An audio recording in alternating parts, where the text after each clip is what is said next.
Good evening, ladies and gentlemen. Good evening. Today we are going to address, as a continuation of yesterday's topic, based on the Western world and Germanic rule. The issue yesterday uh, for discussion was: is the world under Germanic rule? And for those of you who weren't here yesterday, we discussed that the ruling class of the world was infiltrated by the Franks, the descendant of Franks. For instance, the English monarchy is, when you boil it down to it, they are of Germanic lineage. We also identified that this Germanic lineage that has mysteriously taken over the world, um, infiltrated a lot of different places. I would say most places. And the question was, how did they do it? Um, we came to the conclusion that they did it through rule. Hold on one second. Let me get my book out. I think it was rule. Let's see what rule that was. Yeah, Rule 29 of Robert Greene's Strategies of War. So again, let me put it in context. How did this small group of people, white people or Caucasians, make up, according to Dr. Frances Cress Welsing 20 years ago, she said about 8%, 7 or 8%, maybe 9% of the world's population. Arguably, that number is smaller, maybe 7 or 6% of the world's population. So if you look at what constitutes the word white and you identify within that white dynamic or demographic who constitutes Germanic lineage, is an exponentially smaller number than that, right? So how do these small people take over the world? Well, we concluded that yesterday they took it over with Rule 29. Rule 29 is called Take Small Bites. It's the fate accomplished strategy by, according to Robert Greene. Robert Greene says the Take Small Bites strategy encompasses this, quote: overt power grabs and sharp rises to the top are dangerous. Creating envy, distrust, and suspicion. Often the best solution is to take small bites, allowing little territories, playing upon people's relatively short attention spans. Before people realize it, you have accumulated an empire. And that's exactly how these Germanic groups have taken over the world. They've gone on different enclaves, sowed distrust, played pitted person against person, and slowly took small bites off of pieces of Europe, took small bites off of Greece. It was known as Etrusca when it was jet black, and it turned into Greece all of a sudden. And taking small bites off of northern Africa until it became white. Taking small bites here and there of North America until it became a white dominated country. So the we established that yesterday. What we're going to look at today are the isms. The isms. What are the isms? The isms are the warfare tactics that allow them to take small bites. We're going to look at feminism through Nazism. We're going to touch a little bit on racism. What is racism? Um, we're going to touch on all these isms, right? Marxism. Hell, I don't even know where to start. Um, let's start with racism. So interesting. I'm gonna go ahead and start with the ism of race. Now, number one, our dear brother, Dr. Claude Anderson, said that race is a fictitious concept. I'm paraphrasing him, created in diametric opposition to melanated people. You know, the black man and woman. Why so? Well, we have to keep in mind when we're thinking of race. Think of Europe. I studied in Cambridge, Massachusetts at a school years ago, and my roommate was from Germany. He's from Cologne, Germany, and he would bring the Germans over. And I remember saying, even though my roommate was mixed, he was mixed with Korean and German, and he looked just full-blooded Korean. You couldn't tell any German was there.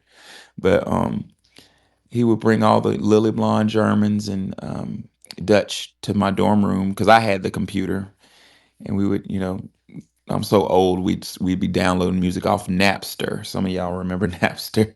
I had a CD burner. We'd be burning CDs, and I say y'all, as white people or something like that, and they'd be so confused. Well, what do you mean white? I'm not white, I'm German. What do you mean white? I'm not white, I'm Italian. They didn't know what white was, and this is in the early 2000s. And then it dawned on me right away that white is a fictitious concept. Dr. Claude Anderson said white was created when the European, I'm gonna call them invaders, colonizers, whatever, came to the New World, which is pejorative because there were already people here. How was the New World? But I digress. When they got over here, they created the concept of white in diametric opposition to us. Therefore, according to Dr. Claude Anderson, Europeans went on a race. Keep in mind that what do you have in a race? A winner and a loser, right? When two cars race, that they race to the finish line. One person's going to win, one person's going to lose. There's a different hierarchy. There's second place. Second place gets a prize, right? Third place gets a prize. Fourth place gets a qualification. Fifth place gets a qualification. And 20th place is the loser.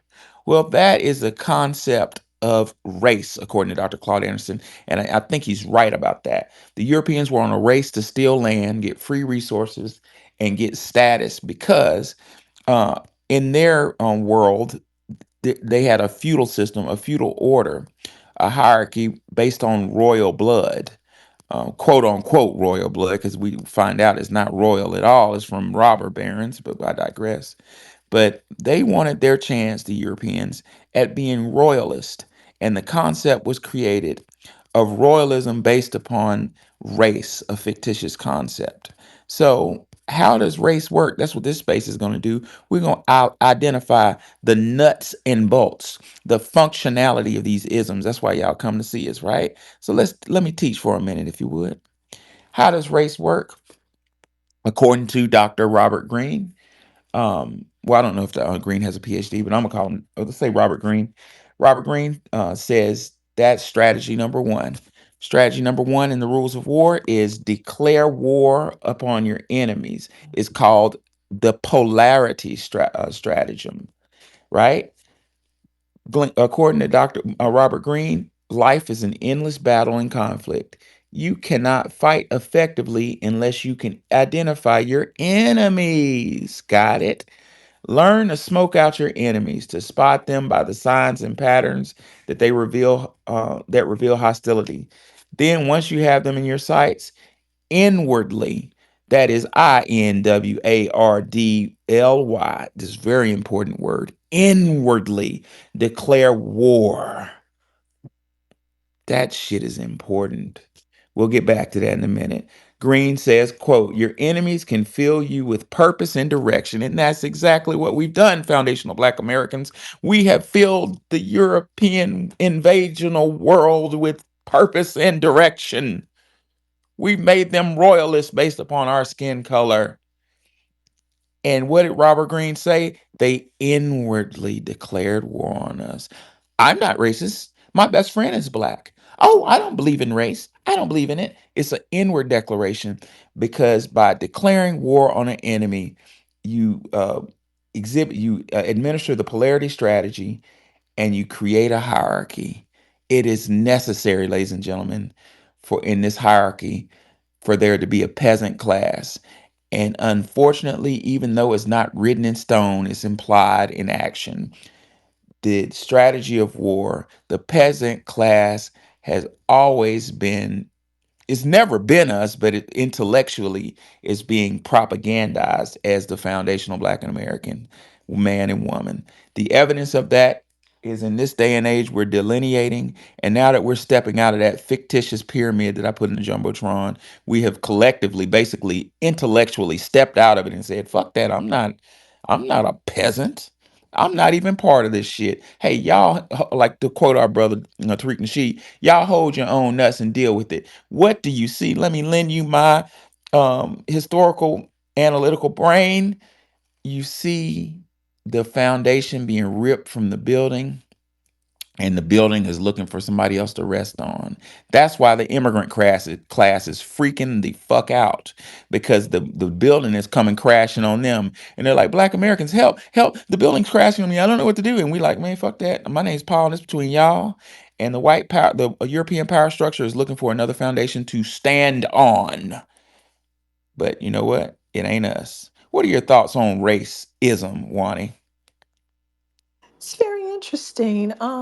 Back to that comment that you just made about these other groups. They don't have any bargaining chips, you see, because they didn't do anything.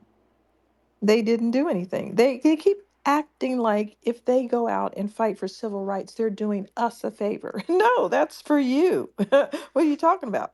The police beat you up. The power structure is against you. You're not doing us a favor. Either bring your behind out there if we protest or don't. You're still going to be harmed if we're not successful. So that's something that's funny. They actually have positioned themselves like, oh, they're only being racist to you, while you're getting a boot up your butt and kicked back across the border. You have the nerve to say it in that context. But what I was going to say about racism, do I really believe, because they put this out, that they are ruling, the monarchy says that they have the divine right of God because of their blood. That gives them the right to rule everyone on earth. And so if that's true, why don't they have a problem when they get these Irish maids in these country homes pregnant and they find out they're pregnant and they kick them in the street? They have to go to a work home or a mother baby home or to a brothel where their children grow up in a brothel having sex at 6 and 7 years old. And that's a proven fact. They found children's bodies that were riddled with syphilis, indicating that they had a syphilis for since they were children, syphilis from sex. So um, they have no problem turning out Irish women into the cold. That's royal blood. Those people were royalty who did that to those Irish maids, um, those women that were working in those country homes, and they have no problem doing that to people that were enslaved. We were forced to produce with people with royal backgrounds from England, and they have no problem enslaving their own children. So I don't understand this reverence they have for royal blood, but they have a taste to do it like that, to do that to their so-called royal offspring. There must be something more to it. Well, according to Dr. Howard Zinn, speaking of those immigrants, let me give a year. In 1885, you had the Italians and the Irish coming over. Um, Dr. Zinn says they women, quote, women immigrants became servants, prostitutes, housewives, and workers, sometimes rebels. Now, that rebel class is what got white women their rights under the 19th Amendment. We're going to talk about that when we talk about feminism. But I just wanted to identify that they had no problem becoming, putting that Irish and Italian class into the prostitution class. And they never bring that up. Um, you know, they kind of identify the black woman as the harlot, hoochie mama, whatever you want to call it. But I just want to remind my scholars that the Irish and Italians were right in that prostitute class, um, arguably before we were. Can y'all conceptualize that? They were main prostitutes in the New York area before we even had a chance at prostitution vis-a-vis the Great Migration. But back to the polarity strategy, what I argued is the European needed an enemy. Now, Dr. Marimba Ani says something very fascinating in her masterpiece, very hard to read masterpiece, by the way, called Urugu. She says that the European defines himself off of what he isn't, not what he is. That means the European needs an enemy. He has to have an enemy, which is why racism came into play. Keep in mind, ladies and gentlemen, that before they even met us, Europeans were killing each other. That's an important distinction, because if you understand that the European was killing each other and enslaving each other, you'll understand that you don't you need to, you don't showing affection and kindness is perceived as weakness in the face of this history, right? Wani just kind of said that a minute ago, that they did this to each other. But France in England before the transatlantic slave trade and Spain were all in a fucking war. They were murdering each other. Ladies and gentlemen, that's what the transatlantic slave trade with respect to Europe was about getting more weapons to kill each other. But in the middle of murdering each other, they realized, holy shit, we can band together and form a unity, create this quote unquote white concept, and live well and thrive off the diametric opposition towards blacks. And voila, the concept of white was born. Now, the concept of white people and black people can you can trace it back. At least back to the Spanish Inquisition. During the Spanish Inquisition, the Catholic Church would give indulgences. This is going to sound ridiculous, but it's factual history. Fact check me on this if you want, if you please. It's the truth. The Catholic Church found that it could make money, it could raise money by something called indulgences. And indulgence was basically you had to pay to a priest would accept payment from you to pray for your, like, let's say your uncle or your dad died. The priest would accept a payment to pray to get your family member out of purgatory, which sounds ridiculous. But people who didn't pay were considered black people. So people who were financial with the church were called white people. So the concept of black and white had from its origin in Europe, a connotation of financial or like a higher status origin. Uh, to add insult to injury, in Ireland, black people, people who worked in the field and worked with their hands, farmers and serfs, were considered black. So um, black had a negative connotation in European society, although black did not have a negative connotation in ancient African society. It was considered royalty. It was considered things were flipped around. Well, in a lot of ways. We're 180 degrees going in the wrong way, wrong direction with a lot of things. But back to the point. Um, Robert Greene says, in the polarity strategy, you need an enemy. And during the transatlantic slave trade, the um, the Europeans found their enemy. Now, to give you a little history on where the origins of identifying black skin as a marker, a precursor for servitude, we need to go back to the Catholic Church, ladies and gentlemen. Go to Pope Innocent, I think the second. I think the year was 1402. Somebody can fact check me on this.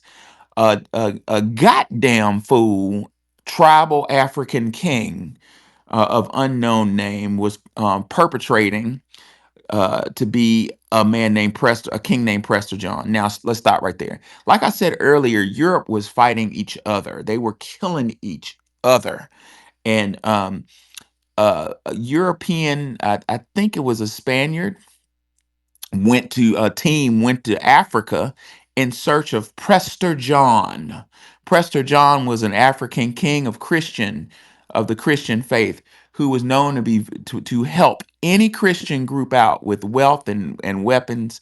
Um, Basically wealth. They needed money to fight their goddamn war against each other, right? Then they went looking for Prester John, the black African king, to get a loan to help kill each other. Look at the irony in this shit. They found a perpetrator. By the time they got to African coast, Prester John had been dead 100 years, 100 plus years.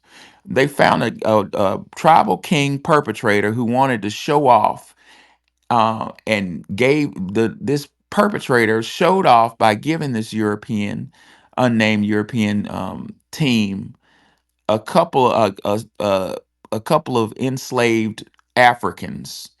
The Europeans took those enslaved Africans back to Europe and gave them to Pope Innocent II. Now, I forget what country it was in Europe. If y'all look up Pope Innocent, I think he was a Spaniard.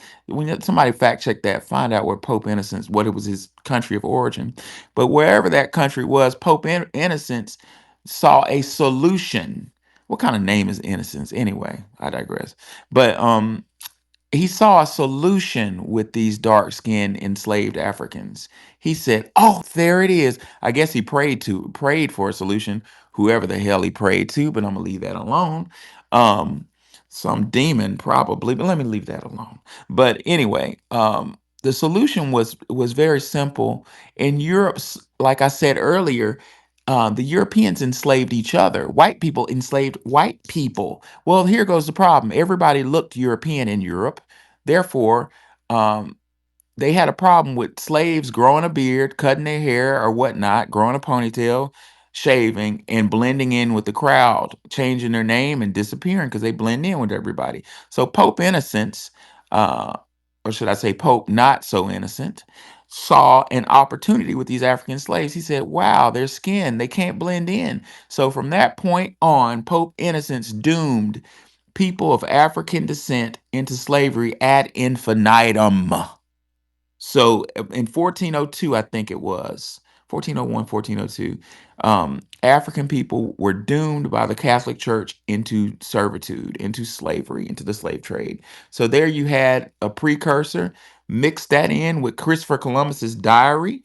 When Christopher Columbus got to Hispaniola, Christopher Columbus never made it to America, never set foot in America. So all this bullshit about Columbus Day is just a goddamn farce. Christopher Columbus, being a captain, had a captain's log that he had to return to the Spanish monarchy. Then they had to return it to, you guessed it, ladies and gentlemen, the Catholic Church. I feel like I said the Catholic Church like five times. No intent. No, no. Better not, better watch Yeah, yeah. out. I'm not trying to. I'm not. I'm really not trying to be mean. I'm just like, so should I do a code word? I'm No. moving forward. I'm just gonna say that church. Well, Let, go ahead. Go ahead.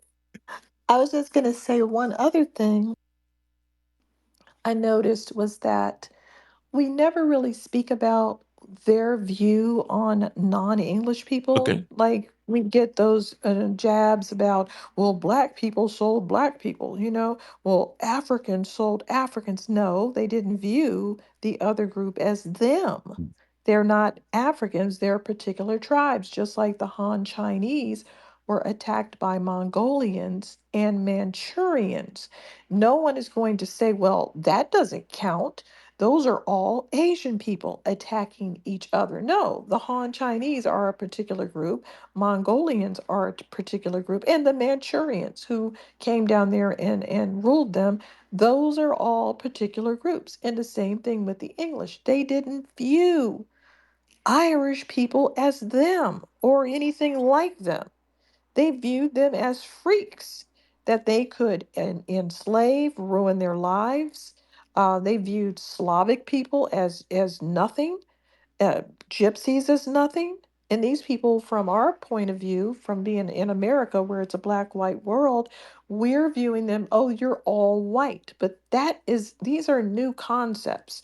They created this white thing to gang up against us, to mob up with others that look like them against us. But prior to that, these people made very, very fine distinctions, but then they want to argue with us and say Africans were selling each other. We're not the same group, and we're certainly not the same group now. But even at the time of the attacks, we were viewed as a different group, except for some exceptions of them selling their family members because they wanted to get rid of um, rivals in the royal families where they were selling their brothers that may challenge the throne. You had cases like that, but for the most part, they were capturing people they viewed as others and enemies to them. Right, right. But now what Wani was talking about is the polarity strategy. What I said, number one rule of war, um, from according to Robert Greene, that Robert Greene so brilliantly identifies. I'm flipping through pages to get it down. Um, Rule number one, the polarity strategy. Um, Dr. Robert Greene says life is endless battle and conflict, and you cannot fight unless you identify your enemies. Learn to smoke out your enemies, to spot them by signs and patterns, reveal hostility. Then, once you have them in your sights, inwardly declare war. That was war, and it's so important that Wani said that. The concept of white and black was what we call a black swan. I put that in my book. In my book, I identify race as a black swan. It caught us off guard. So, a black swan, for those of you who hadn't read the book, the concept of a black swan again goes back to Europe. In Europe, all swans were white. were lily white with little pink with little orange note, the classic swan. And nobody had ever seen a black swan before for 1,000 years in Europe. And all of a sudden, one day, people were walking to their favorite park and saw a black swan swimming around, and nobody knew how to. Oh my God, it's a black swan. That's something. The word black swan means you're caught off guard by some shit you ain't never seen before. That was the concept of race. Wani said something so people, we need to get it through our thick ass skulls in 2025. What we need to get through our thick skulls is, like Wani said, although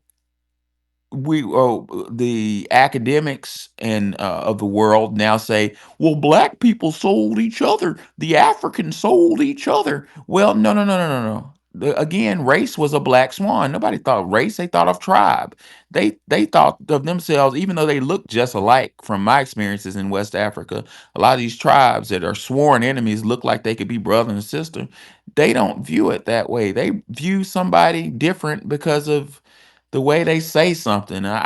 You know what? Culturally, I can't conceptualize it, but I know it to be true. Why is that important, Black Americans? It's important because they feel that fucking way right now. They feel like I'm not them. And this whole we all brothers, we black is a goddamn finesse. It is a rule of war, the polarity strategy, ladies and gentlemen.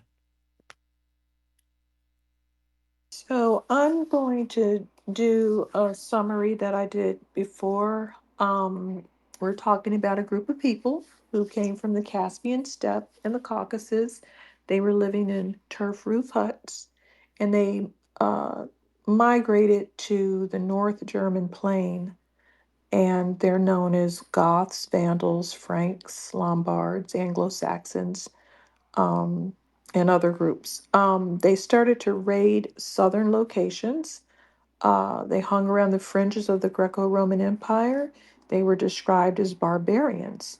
They conquered Western Rome and usurped power, and they adopted the Roman way. So they didn't try to get in there and make people do it the German way and replace all those uh, pillars and temples and arches and really very grand buildings and big walls. They didn't try to replace those with turf roof huts. They wanted to move up in the world. Um, Later, years later, they set up monarchies all over Europe, including the Papal States, and pretty much put everybody into serfdom and made everybody peasants uh, all over Europe. And then they began to do these explorations. Uh, and that's when they began to take control of every speck of land, every island, even deserted islands. They had to put some sort of brand on it and say, this is mine. I own the skies, I own the birds, I own the sea, I own the fish, I own the airspace. You have to pay me to hunt. I own every aspect of this. And so once they move past physically owning and controlling and putting all these religious indoctrinations on everyone, these religious indoctrinations are used just like when the Romans would take over an area, they'd Romanize people. Once you're Romanized or once you're Hellenized, like the Greeks, you're less of a threat because now you're doing what Roman people do. You don't have a culture anymore. You're not an opposing culture anymore. So whatever the Slavs wanted to do, whatever the Celts wanted to do, whatever any of those, the Iberians, now they're doing what Romans do. So now that it's easier to manage, and if they all have the same religion, easier still. We're not going to go against our own people Nobody's going to want who to. really aren't. I'm just to piggyback off what you're saying, Wani. Nobody's going to want to hear this, but that religion has been used as a tool of war so effectively. Yeah. What Wani is talking about is Rule 29, taking small bites. These people have been taking small bites of the fucking world And it's been a coup d'etat in slow motion of Europeans taking over the world, of Germanic origin, taking over, taking small bites here, taking Greece. Greece used to be Etrusca, which was, if you look at Etruscan pictures, they have they have Bantu knots and big old full lips, big old pretty nose.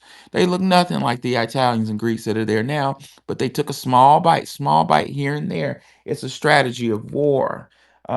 Last thing I wanted to say, just to piggyback off what Wani was talking about, is I saw something interesting I want to tell y'all. Under the polarity strategy, the Europeans look for a outward difference.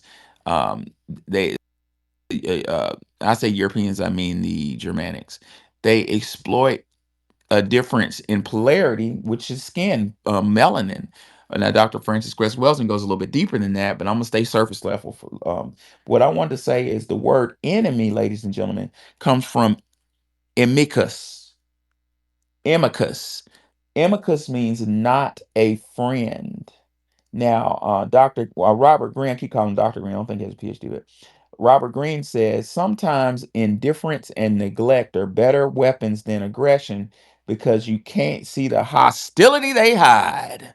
That's the war, that's the game. These people playing, black people, these people playing out of a fucking war manual on our ass, and we thinking they friends. Be aware that this polarity and this concept of race is all warfare. Ladies and gentlemen, we are at war.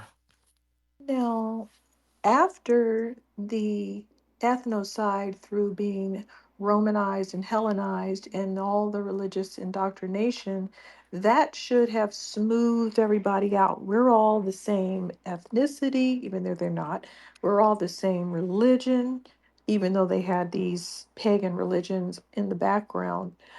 Now we're starting to move into the isms, right? Here come all the isms. And one of the first ones we discussed was a racism.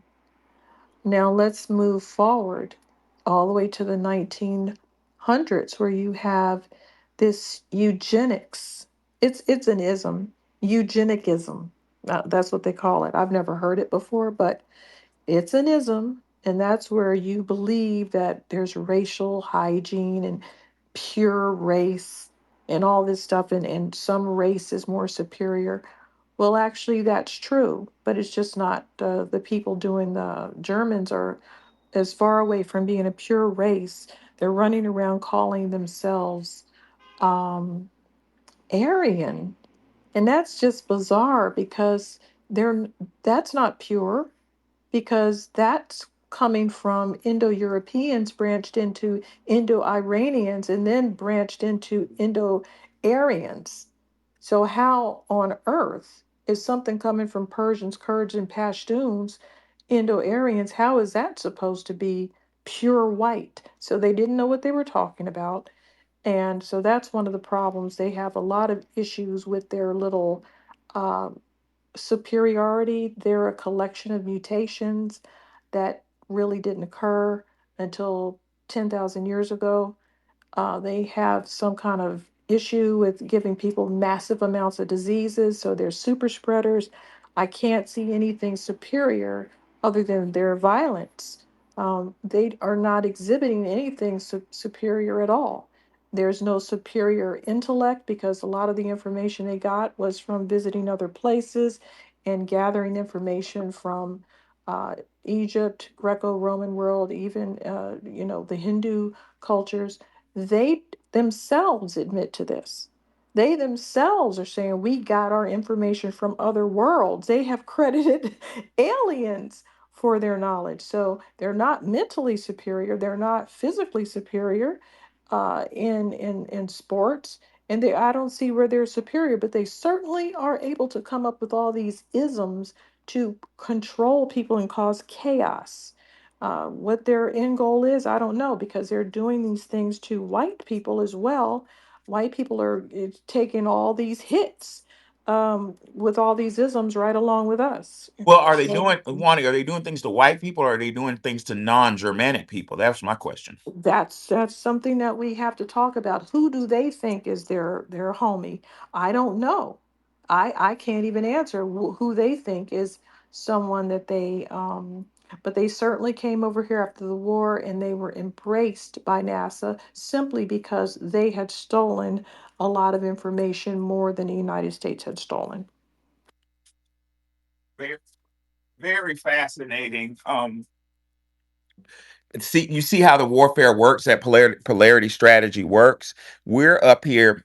You see the confusion of it. We're thinking, foundational Black Americans are thinking people are white, who the real white knows not white. I have a colleague I went to high school with. He's of German origin. Um, and I grew up with this person, and I remember when we were all getting married and stuff. He found a girl he fell in love with, and that wasn't good enough. His parents, I remember it just threw me off. He said his parents had to look through her lineage to look through her family tree before he got married to her. Like basically, she had to check out of a checklist before he could have kids with her. I thought that was very fascinating, but it taught me something. It taught me that these people thoroughly vet um, before they get married. It taught me that their lineage is very critical. It's very important. In other words, what I'm trying to say, ladies and gentlemen, is the real white people know who the real white people are. Wow. So back to this Nazism, you had war criminals, people that caused others to die in the millions in gas chambers and concentration camps. You had these people imported into America with open arms simply because they had information that they got from the Indian mystics and any other way that they could get information. You had the Queen doing the Heil Hitler. Apparently, all of this was great. The Pope at the time met with Hitler, and his rhetoric and statements did not offend the Pope, did not offend the Queen. Again, we mentioned that the Queen was of German origins. Uh, After the war, she started getting a lot of pressure. The people of England wanted to know why bombs were dropping on their heads from Germans and that a German was ruling them, a German family was ruling them. So she changed her name to Windsor. All of those monarchies are of German origins, and somehow they've convinced the people in Europe in each of these countries that they have the right to rule. And they're not Iberian, so in Spain, what there's no Iberian king. It's a German king, a Habsburg, and Habsburgs rule a lot of these countries. And so that's something that's interesting. They've been able to convince people for years that they have the right to rule them, even though they have nothing to do with their backgrounds, rarely marry outside, don't really want to marry people from that culture, and yet those people look up to them and enjoy the carriages and the pomp and circumstance and the big celebrations from all those castles all over Europe.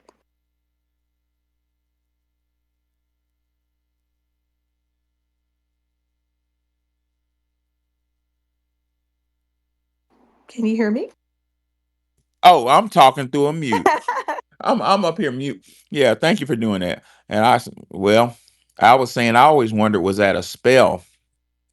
Because when you look at if y'all this is gonna be deep as hell.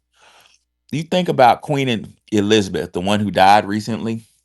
When she died, I don't miss a beat. I pay attention to details. At her funeral, when they before they buried her, the master of ceremonies busted her, took a wand and snapped it in half and put the wand on top of her casket. And I was like, oh my gosh, that's a magic wand. It was made out of Hollywood. Do y'all know Hollywood is what wands are made out of? That's deep as hell if you think about the film industry. Is the film industry casting a spell? Well, anyway, um, I've wondered what I'm saying, Wani and colleagues, is I've always wondered if that control that Wani's were speaking of from these Germanic tribes was some type of spell. I know that sounds ridiculous, but it's been a wonder of mine. It does seem like a spell because I would watch the BBC. I prefer um, some of their original stories like Jane Austen and all that type of thing. I would look at that And they have a way of acting which really makes you believe that they're those characters. And I don't want to go in all the details, but it is a spell because they'll be ugly as hell and they will say, I'm the pretty sister. And this is the ugly sister. She's the one that the prince is not going to marry. And they will act ugly and they will act pretty. They will act handsome. And when you're watching these productions, you will believe that these people are pretty, ugly, handsome, beautiful, or anything else that they tell you they are in those moments. And then after you see them on another show, you might be watching something else and they're on a comedy show. You go, that's the ugly sister? She's not ugly. Or that's the pretty sister, she's ugly. Or that's the Right. like like Hugh Grant, he was the handsome lead man. He's a goofball. Right. Right. Right. Right. But Yeah, he look. I'm not trying to judge a dude or nothing, but you he don't looks have to. awkward. He looks awkward. Right. He was the handsomest man in the land on those productions. And I knew that that was happening because, my parents were in entertainment. So I knew it was a spell. And I would just look at, I was like, these people are really good. They are acting handsome. So yeah, it is a spell. It really is. And they have convinced these people that whether they're impressed by their wealth, maybe riding around in those carriages and having those big weddings and balls and ceremonies, maybe that's enough to keep the peasants in awe. I don't know. Yeah. Yeah, Bonnie, it's called a spell of glamour. It's a glamour spell. It's real thing. Mm. Go ahead, FBA Barry. What's on your mind?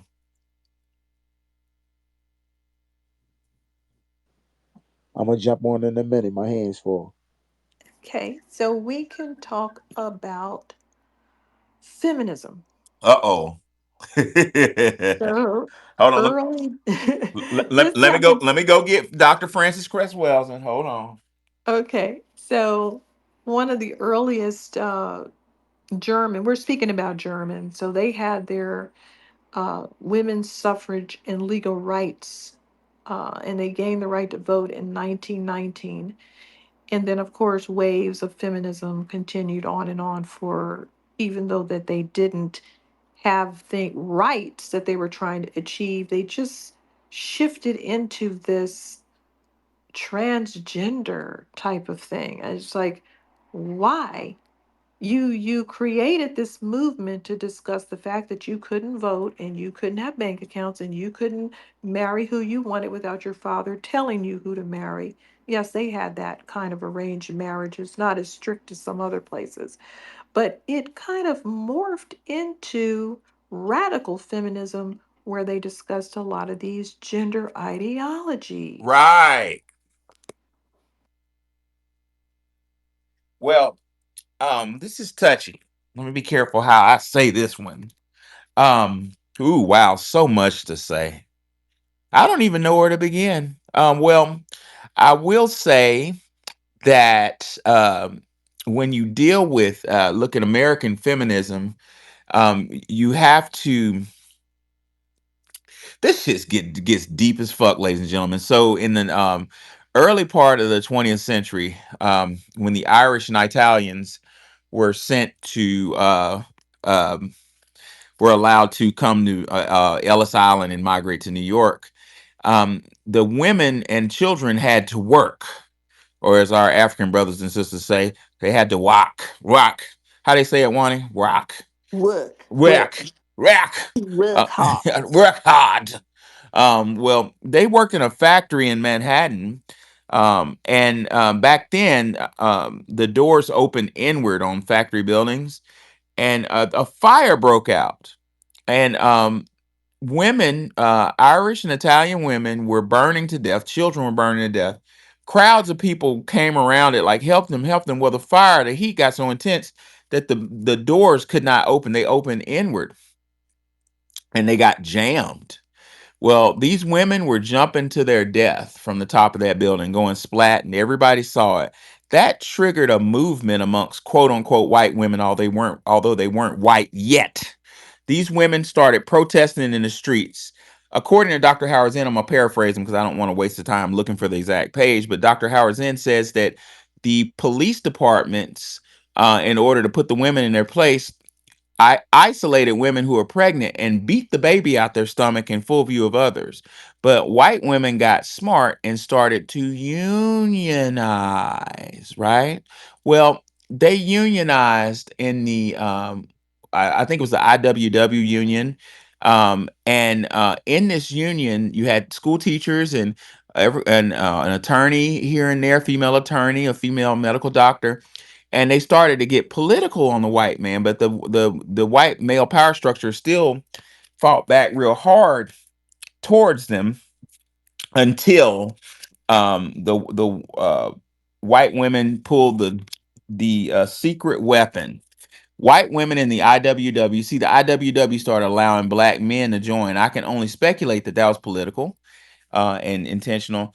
Well, when black men were allowed to join the IWW, white women started having sex with and going out with black men. That was a bridge too far, which, according to Dr. Howard Zinn, triggered the 19th Amendment. Basically, that the idea of white professional women having sex with black men in a union that was protected, a communist union, we're gonna get to communism in a moment, was a bridge too far, and that triggered the white man making a deal called the 19th Amendment with white women. And the deal is, if you leave these black men alone, I'm gonna give you rights over the black men. And feminism in the United States began. However, it was an ideology created in Germany. We're gonna talk about.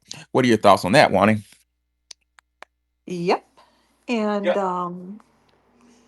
one of the next isms we need to discuss is Freudism. Now, this guy, he created a branch of science that didn't even produce any cures. He's just basically saying stuff and giving people permission to be basically deviant without having, he's like absolving people of their sins. In essence, they're coming to him and they're going, I'm having these crazy thoughts and I'm cross dressing and I'm doing these things. And he's basically giving them permission to do it and blaming their mothers in most cases, or something like that. Now, one of the things that came out of psychotherapy is talk therapy, which is extremely effective. And it can work where you can talk to a close friend, you can talk to a family member, you can write in a journal. Expressing yourself is helpful, but that's not really what psychiatrists are doing. That's just something that works.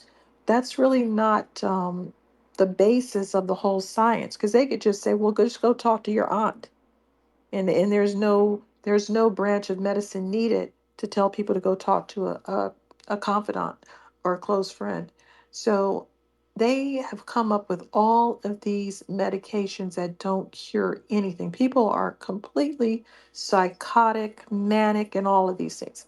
Everything seems to revolve around sedating you in some way. They have like billions of, it appears like billions of different medications with different names, and they all just want you to settle down, quiet down, be quiet.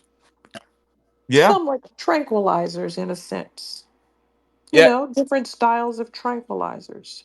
Well, Freud himself said that, and I'm paraphrasing him, that the psychology of the black man and the white man are totally different. Our temperaments are different. Freud, although not fully identifying the psychology of the black man, identified the psychology of the white man. The psychology of the white man and woman is driven by two factors: eros, that's Erios, like erotic, right? And thanatos, like Thanos in Marvel. Now, eros is a life instinct, the need to go and, I'm gonna be nice, procreate profusely. Why? Well, and when the Europeans during the Europeans' ethnogenesis, you had a very short amount of time to have babies because of the freezing cold. You need to get your woman pregnant right away or get a woman pregnant. Matter of fact, that psychology is so perverted that when you the history will erase the mystery. When you look at modern wedding practices, if you ever had somebody went to a wedding where somebody had a best man, the best man was picked in the Caucasoid Mountains to steal the woman that the European man wanted. Literally, you picked a man to help you knock a woman over the head to drag her in a cave and rape her. So we're practicing shit we don't even understand. Well, Eros is the sex instinct. Thanatos is the death instinct. So right away, the European psychology is based upon um, intense sexual motivation and murder. And it all goes back to that young Dryas where you had to kill people to survive, and you had to procreate because the cold was going to kill off half your babies. Matter of fact, they found tooth marks in the few bones of babies that they found in the Caucasoid Mountains because apparently babies were a delicacy, but I'm not going to get into that. Well, what I'm trying to say, ladies and gentlemen, is modern psychiatric medicine is based upon the psychologies that do not fucking apply to us. Now, I'm going to add something real quick before we go on to the speaker. One of the other types of treatments they tried was locking people up. So you would say, I'm gay, and you'd go to an insane asylum. Or a man would say, I'm tired of it. His wife, she would get what they call melancholy because the marriage wasn't going well. And the next thing you know, she would end up in an insane asylum. So they abuse these insane asylums so badly that they're basically banned. And now our people with mental health disorders are really left out in the cold because there's no cure. You can't get them to give themselves medication to keep themselves stabilized because they're crazy, right? Crazy people don't do things. That's like asking drunk people to police themselves. No, they're drunk and they're going to drive drunk. That's how drunk works. Um, they tried shock treatments and they caused people to be, they damaged their brains basically. They created a lot of zombies and comatose type states that did not work either. And again, here we go with the gender thing. Sigmund Freud's uh, his theories again branched into sexual gender roles and sexual confusion and things like that. So the feminist movement branched into these uh, gender role confusion problems, and so did Sigmund Freud. So that leads us to genders and Well, that whole movement. well, before we get into genders, since we're talking about psychiatric medicine, I think we need to let the audience know that slaves, enslaved Africans who ran away from the plantation, were considered insane. How did that work? They have a name for it for wanting to be free. I forgot the name. I could look it up, but it's, yeah, it's considered a mental illness. You want to run away from the plantation? Let's give it a name. That ought to let you know all you need to know about psychiatry. They just make things up. Right. With real consequences. It's a lot of that stuff is made up. Now, I'm not a psychiatrist. I'm not, nor am I a medical doctor, nor do I want to be a psychiatrist. Um, but I will say, Freud himself identified that a lot of that stuff is not black people. It's not our psychology. Therefore, why are you using it against us? Quickly back to feminism. Dr. Frances Cress Welsing said, quote, the white female's liberation movement is another disturbing threat to the white male's sense of power and masculinity, helping to push him to a weakened stance. However, white females are reacting to the oppression imposed on them by white males. Why am I saying that? I'm saying that the whole feminist movement in the United States had nothing to do with black people, had nothing to do with foundational black Americans. It was a white power structure that women were fighting against, but they co-opted our sisters into that movement and tricked the black woman through media, through coercion, through I think psychological damage from slavery, really, if we're going to be perfectly honest. I think according to Dr. Shahrazad Ali, Shahrazad said that the black woman, her role model has been the white woman since the beginning. The black woman has had no other role model. So I think um, that kind of need for attention and validation from the white power structure, and I'm not picking on our sisters. We all have that. I suffer from that. You know what I'm saying? It's the reason why I wear fucking fancy clothes and designer shoes. It's damaged psyche. I've hung around the 1%. I have a couple of 1% friends. I mentioned one earlier. And when I grew up with them, the 1% white kids, or at least they're at least 10%. I don't know if they're 1%, but they are wealthy. When I hung out with them, they would brag. Whereas we brag on our red bottoms and Dolce and Gabbana shoes and shit, the 10%, the elites, they brag just the opposite. They brag on shit they got from the thrift store. They'll say, man, this shirt only costs 10 cents. Well, what does that imply? That implies that they self-actualize, which means they don't have a damaged psyche. They have nothing, no hole to fill. They're fine how they are until they discover drugs, but that's a whole nother space. Whereas we are constantly looking for validation to fill that void created by the badge of dishonor, which is called the transatlantic slave trade. I'm saying that to say our sisters in the 60s and 70s, when the white woman said, "Hey, you're my sister too," that was the low self-esteem created by transatlantic slave trade was filled by a void of pseudo friendship. Um, and our sisters were co-opted into a movement, the feminist movement, which helped to destroy the black community, destroy the black family. I'm not sure if it was empowered or one of man. Who was it, Wani? One of man. Go ahead, one of man.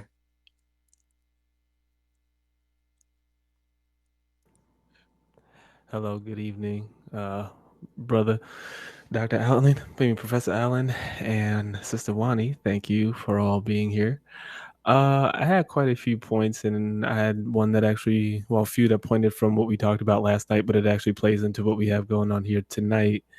Um, Especially to your point, Professor Allen, with fait accompli as in taking small bites.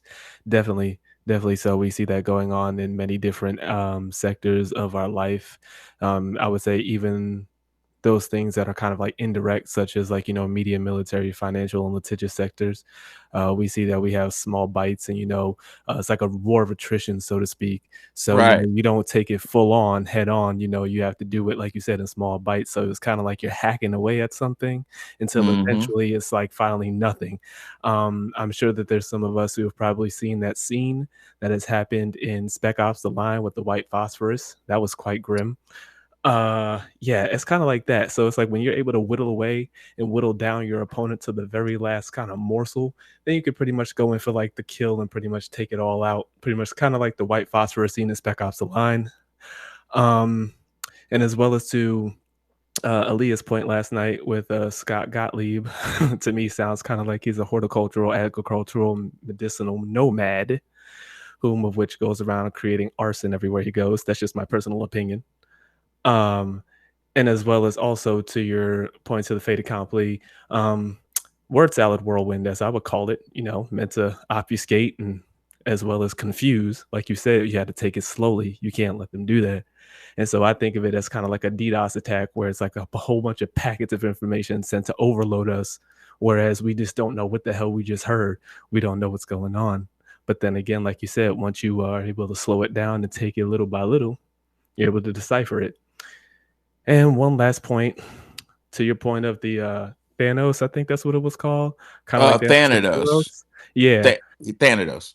it took me back to a poem by William Cullen Bryant called Thanatopsis. And the definition of that, I don't know exactly if it's actually in the English dictionary. I looked it up, but hey, it probably could be. But it's a view or a contemplation of death. And that's kind of interesting when you brought that up, considering what you described in that whole scenario. And one last thing, when it comes to the whole feminism thing, one name, two words, Gloria Steinem. Enough said. Right, right. Well, there was a experiment done back to the Thanatos thing. Let me tell y'all something very deep by a very unsung scholar named Sharshy McIntyre, Dr. Sharshy McIntyre, excuse me. Charshi examined the unconscious mind of Europeans, of the quote unquote white group, and she said they're well. First off, Charshi said that Europeans have a problem sleeping because they have nightmares. That's what Charshi said, and she posited, and I've heard this before from my European friends. Didn't like to sleep. Well, anyway, Bobby Hemmett said the same thing. Well, Sharshid said that those nightmares are a direct result of the nature versus nurture that occurred during the Young Dryas, or as the Europeans call it, the Worm. I don't know what the Worm means. Nobody knows. The Wormian Ice Age. Something about a river over there. I haven't been there. It's so awkward. The Worm, Looked it up, and it's just a a river. body of water or something. Weird. Well, during that ice age, a lot of cannibalism happened. Women that didn't make the cut were eaten. People were brutally murdered and then eaten. Men had what's the word? I keep forgetting the name of it. Not pederasty. It's not polyamory. Polyamory, I think. Where in European society, 10 men shared one wife. So 10 men would marry one woman. Can you all imagine that? Uh, That po- doesn't make any sense. They must be goofballs. well, it makes sense in a very goofy way. The freezing cold of the Young Dryas period gave muscle a value. Men could, gather more stuff. You're stronger. Masculinity, testosterone can withstand the cold better than, a female. Therefore, women were very expensive to maintain, and whole villages or cave clusters of men would marry the same broad. So it was a lot of that going on during the Younger Dryas. But they can only have one child, and those men should be out having children with other women. It doesn't make any sense. Like, who told them to do that? A lot of things Is they do there a don't make shortage sense. of women because they ate them? Yeah, I guess I don't know. Yeah. But during that ferociously filthy time, the acoustic records of the European, according to Bobby Hemmett, was programmed according to Sharshi McIntyre in the as late as in the late 90s. Sharshi said that Europeans in their subconscious collective mind are reliving that young Andreas. Now, Harvard did a study years ago on a bird. The name of the bird escapes me. Harvard wanted to find out, does DNA keep a memory?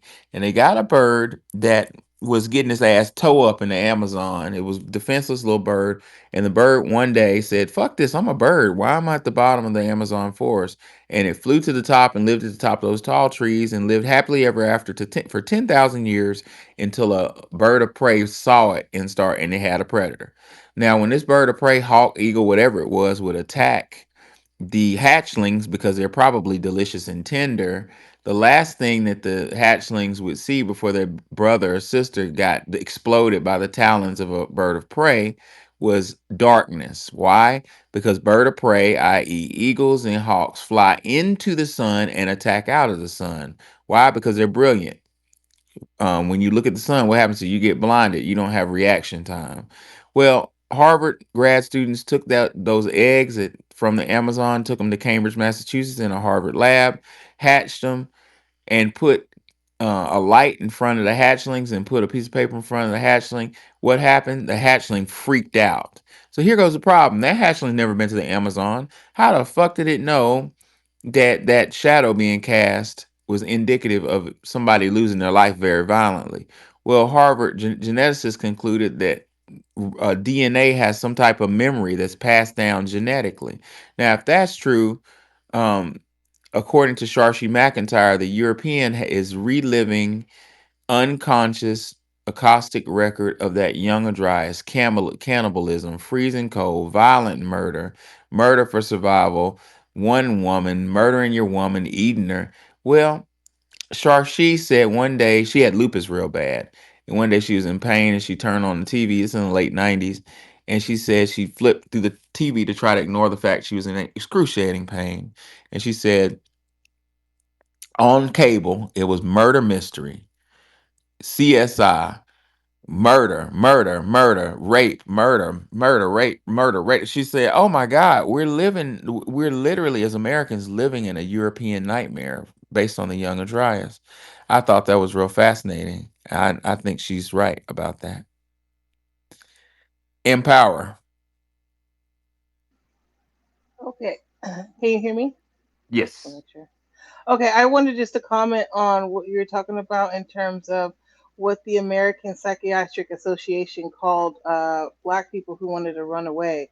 It was Dr. Benjamin Rush, who was kind of considered the father of psychiatry. He called it niggitude, Wow. where yeah, it was called niggitude and was pathologized as black people who, basically, if you wanted to, free yourself, or if you wanted to, find freedom, that running away was kind of considered a mental illness. But um, it said something that the American Psychological Society came out, I think, back in 2007, and kind of apologized for their racist background in terms of how they pathologize mental illness within Black people. So, so yeah, I just wanted to put that out there because I know some point, I think it was Juan who was trying to figure out what it was called, but it was called Yeah, niggitude. it's that's interesting. I'm gonna have to look that one up. This word that I found was called dreptomania. Wow. DRAPE tomania. The enslaved were diagnosed with drapetomania for wanting freedom. Women were wanting equal rights were diagnosed with hysteria. Hysteria, right. Uh, Today, psychiatrists diagnose anyone questioning immigration policies as xenophobic. Psychiatry says there are hundreds of genders. If you disagree, you're diagnosed with homophobia, transphobia, and biphobia. Yeah, psychiatry is pure pseudoscience. Again, they just make things up. And it's dangerous because they have real power. If somebody says can they can commit you under the care of these people, and I don't know. I've had my run-ins. Let's just say I've had my run-ins with psychiatrists, wink, wink, nod, nod, and I don't trust them. I don't know what the fuck. It seems like that career makes people perverted in a way.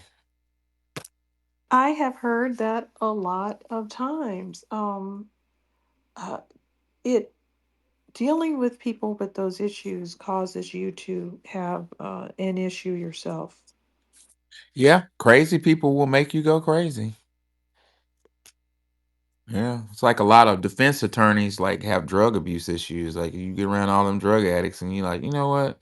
You know what? They got a point. I'm just gonna be drunk all day. I don't understand that. They should know better after dealing with them and their problems. Um, One of many. All right. I just wanted to add a little bit more to the conversation in regards to what Professor Allen was talking about in regards to the polarity strategy. What you were just talking about, Wani, I think that could probably contribute to the polarity strategy in regards to how, oh, having a problem with, being on a plantation and you running away is seen as a mental illness. That can be like you utilized as a form of, like, I guess you could say, around the realm of Operation Paperclip, maybe even Operation MK Ultra, and even Mockingbird, because it's all mental. It's meant to break you down and mold you into something that you actually are not. So I would think it would be something more like the pulling the wool over one's eyes like a shroud, and then once you're able to see through, like piercing the veil, so to speak, then you can actually kind of use that polarity strategy in a much more, I guess you could say, constructive and more polarizing way to your advantage, so to speak. It's brilliant. I mean, it's evil, but at some point, we need to treat this whole system of white supremacy like a ball game. You know what I'm saying? Hmm. When your favorite team gets his ass stomped out, let's say Alabama, University of Alabama gets stomped out by Auburn, and you're an Alabama fan. If Auburn whooped their ass real good, you gotta sit back and say, "Damn, how did they do that?" And just take the emotion out of it and see how they did it.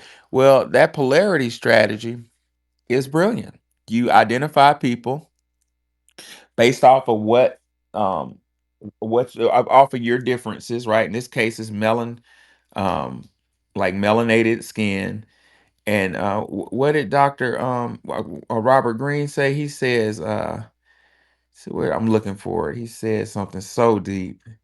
He said,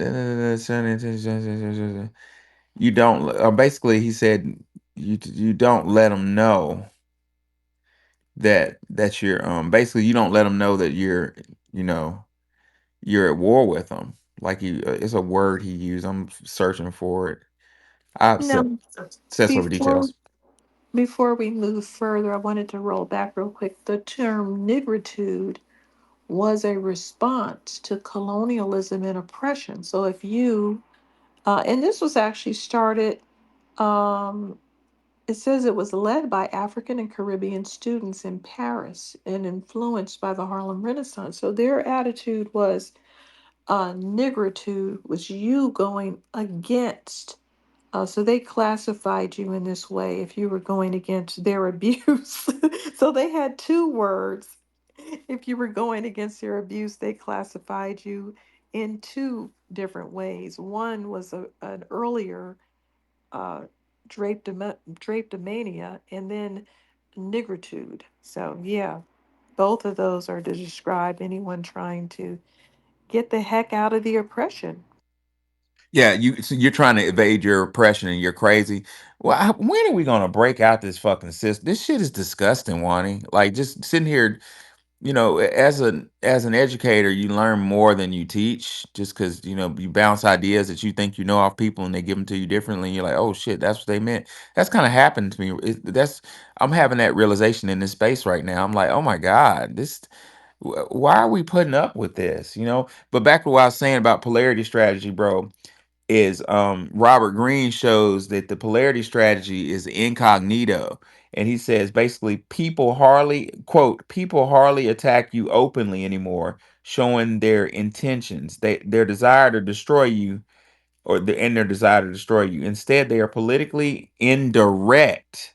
Although the world is more competitive, basically, that's white supremacy. Like, you know what I'm saying? And how many of y'all have been on a job in the corporate sector where they're trying to fire you or they're firing you, and it's so indirect? They're like, buddy, uh, I just love what you're doing, but I just letting you know I'm giving you a memo. Now, this memo has nothing to do with firing you. This is just, I have to do this. It's procedure to put it on file. Just, they don't have nothing to do with firing you. None at all.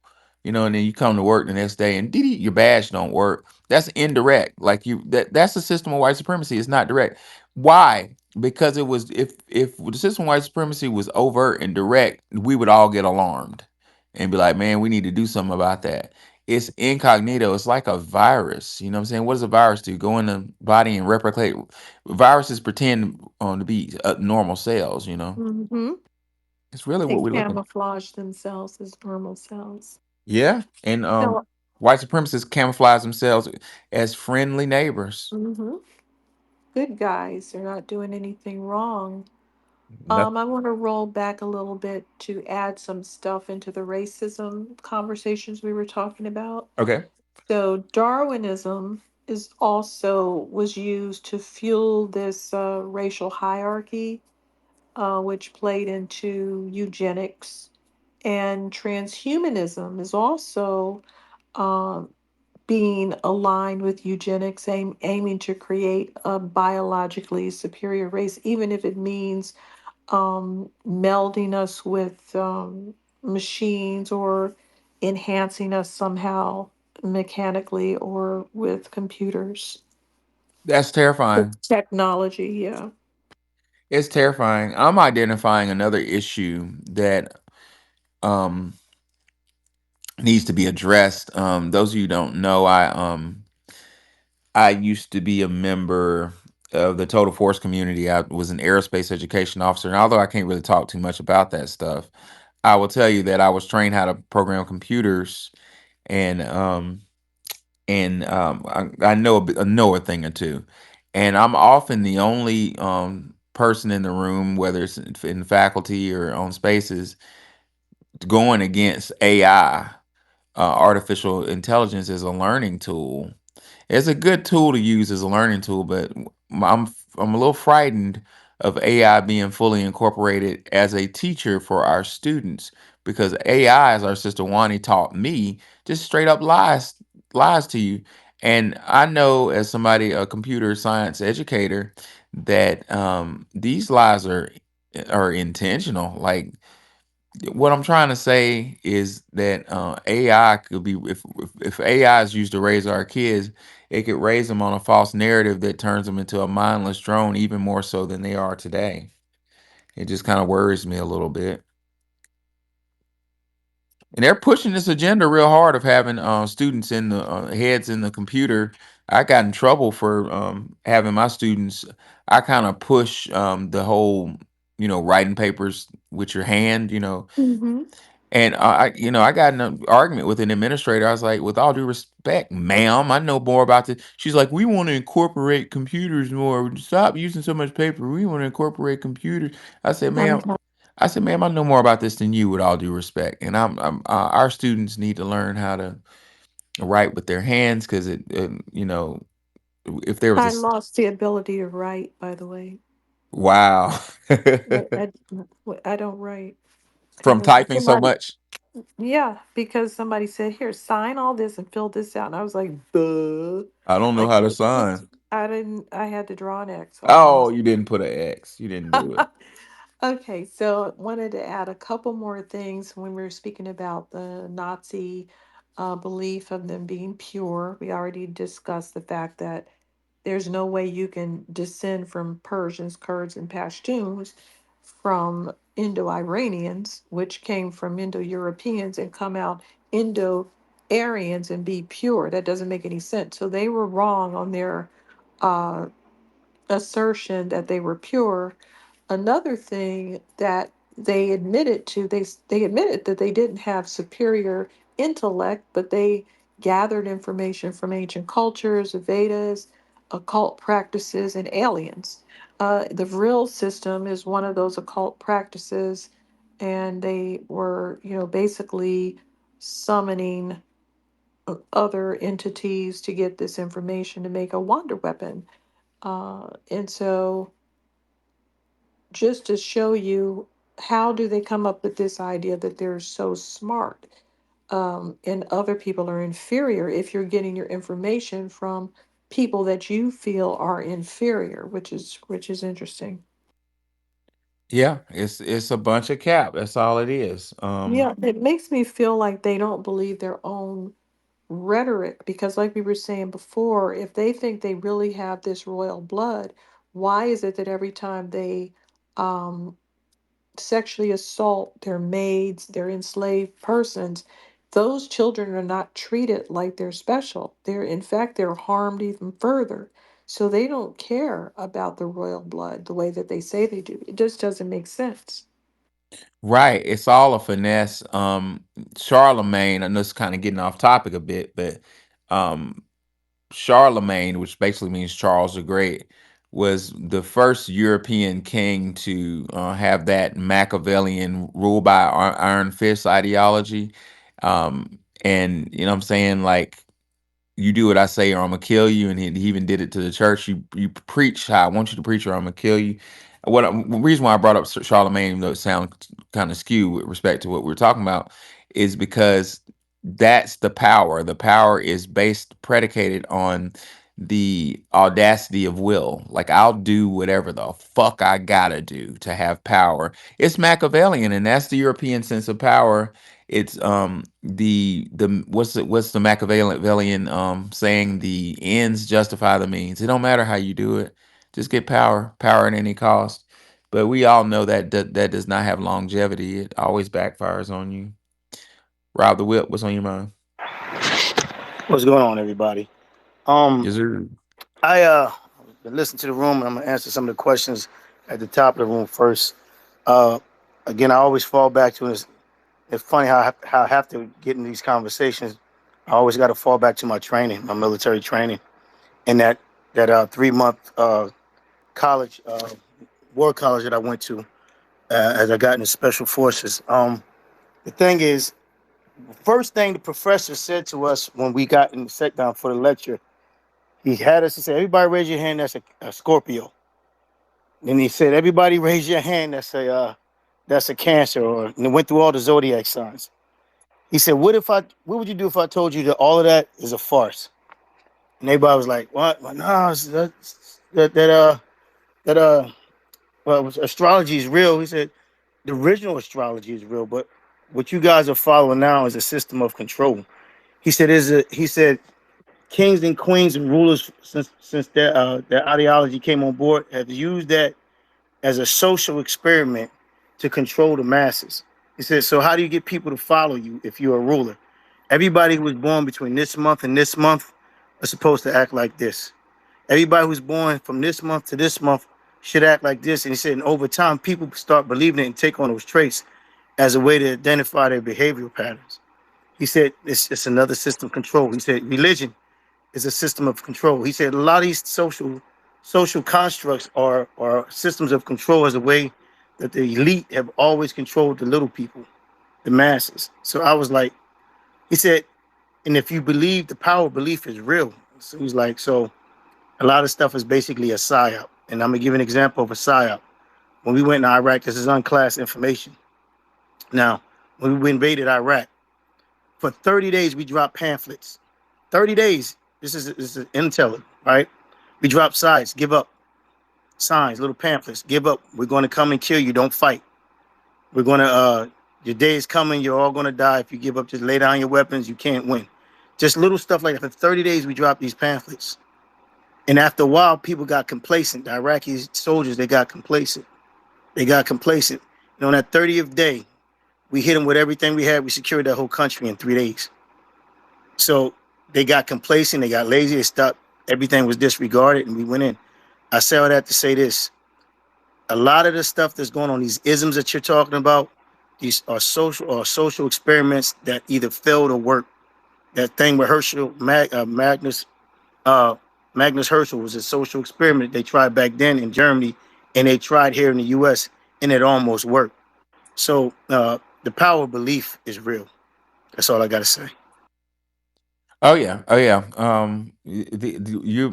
The average person doesn't realize how much psychological warfare you're dealing with on a regular day basis, and he's right. We're living in a gigantic social experiment, um, predicated off of so many different factors that it's unreal. And I went to graduate school for. I didn't mean to go for psychology. I was going for education and hated that program, the education program. Wasn't learning anything. I was like, this is just a waste of my time, and just accidentally stumbled into psychology. By the time I was done with that program, I was just sure that we were at war, or somebody's at war with us in the media. Somebody. Um, Joe Martin, what's on your mind?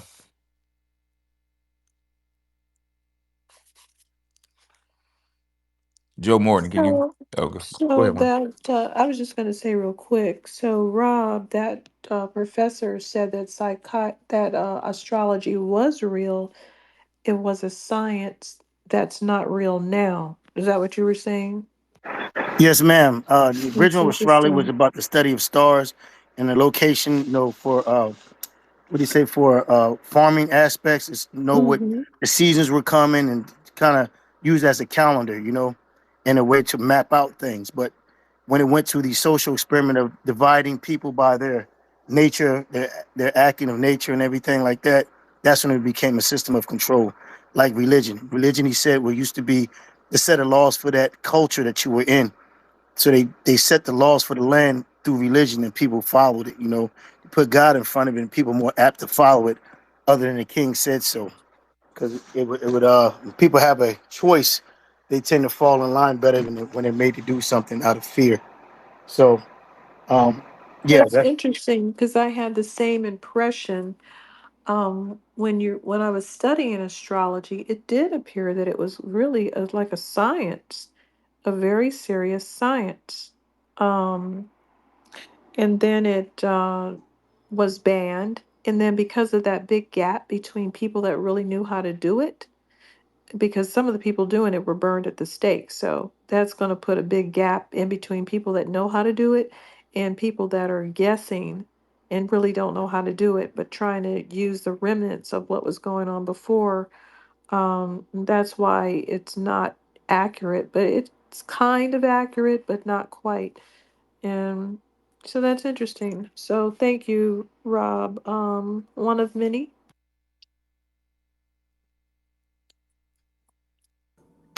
Yes.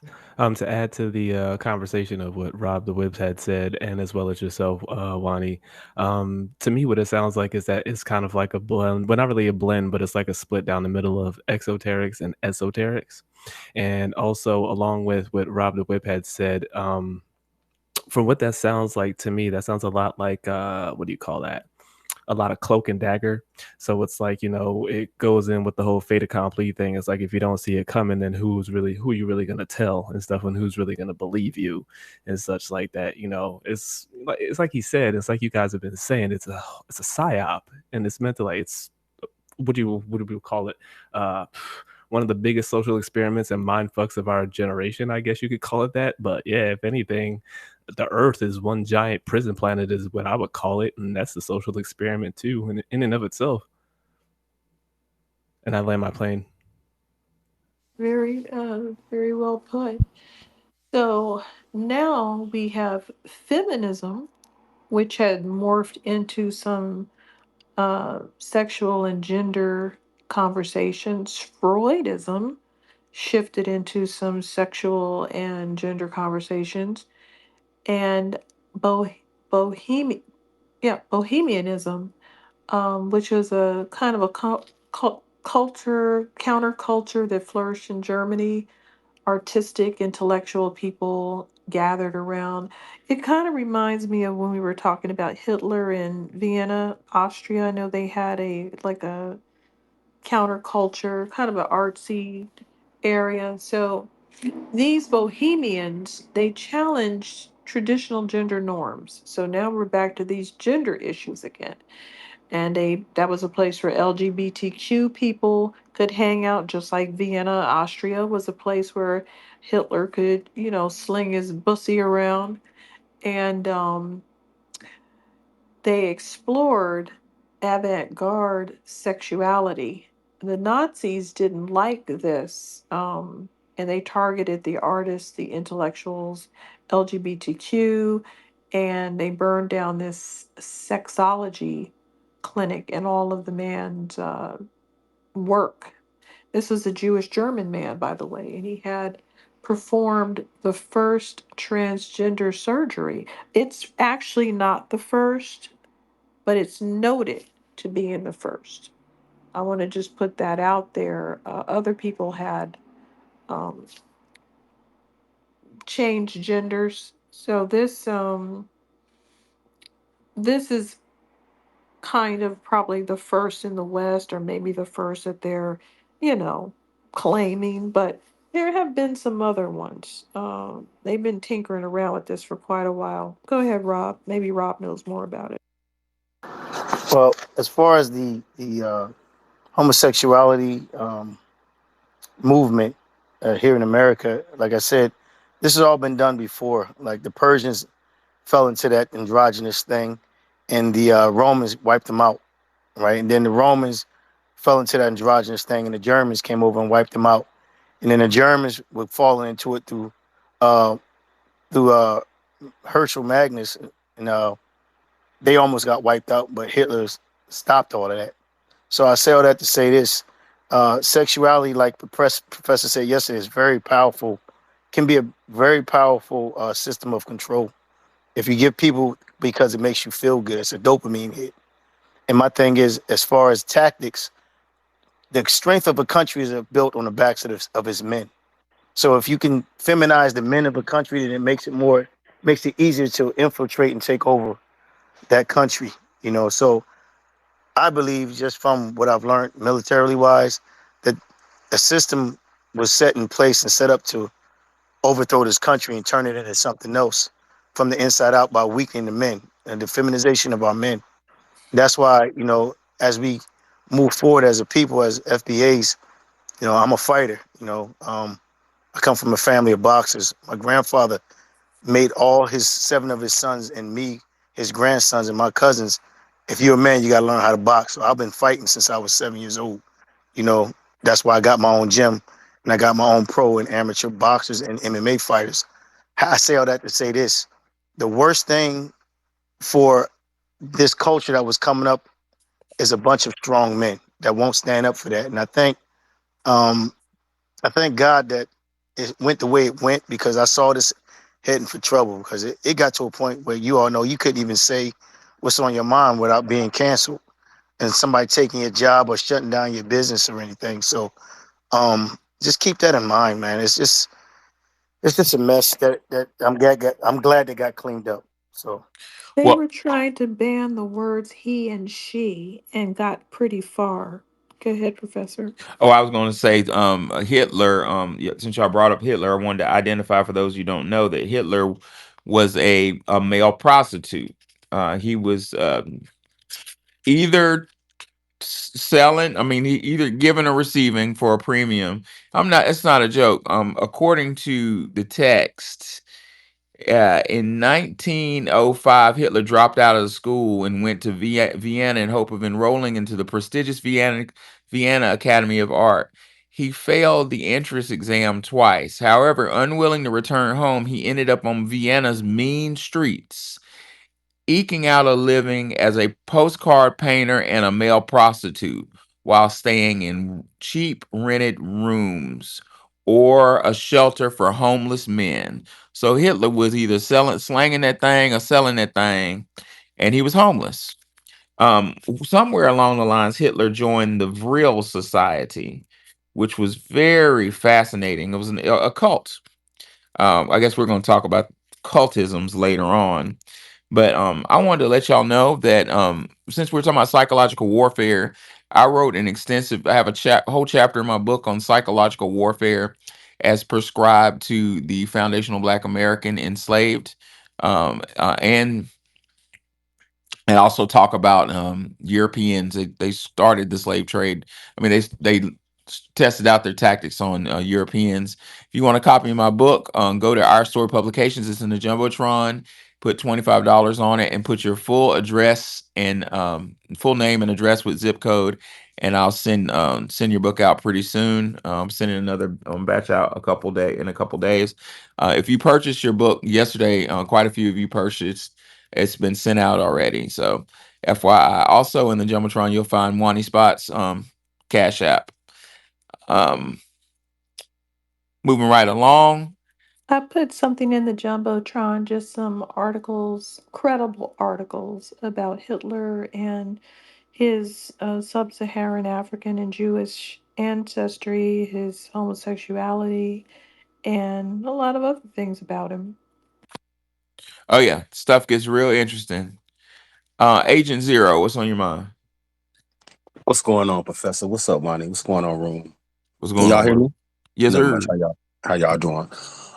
I like to touch on what is the lady name? Margaret Singer and Planned Parenthood. Oh yeah. Um, I think that was well, didn't she say that the Negro was like weeds and weeds should be eradicated?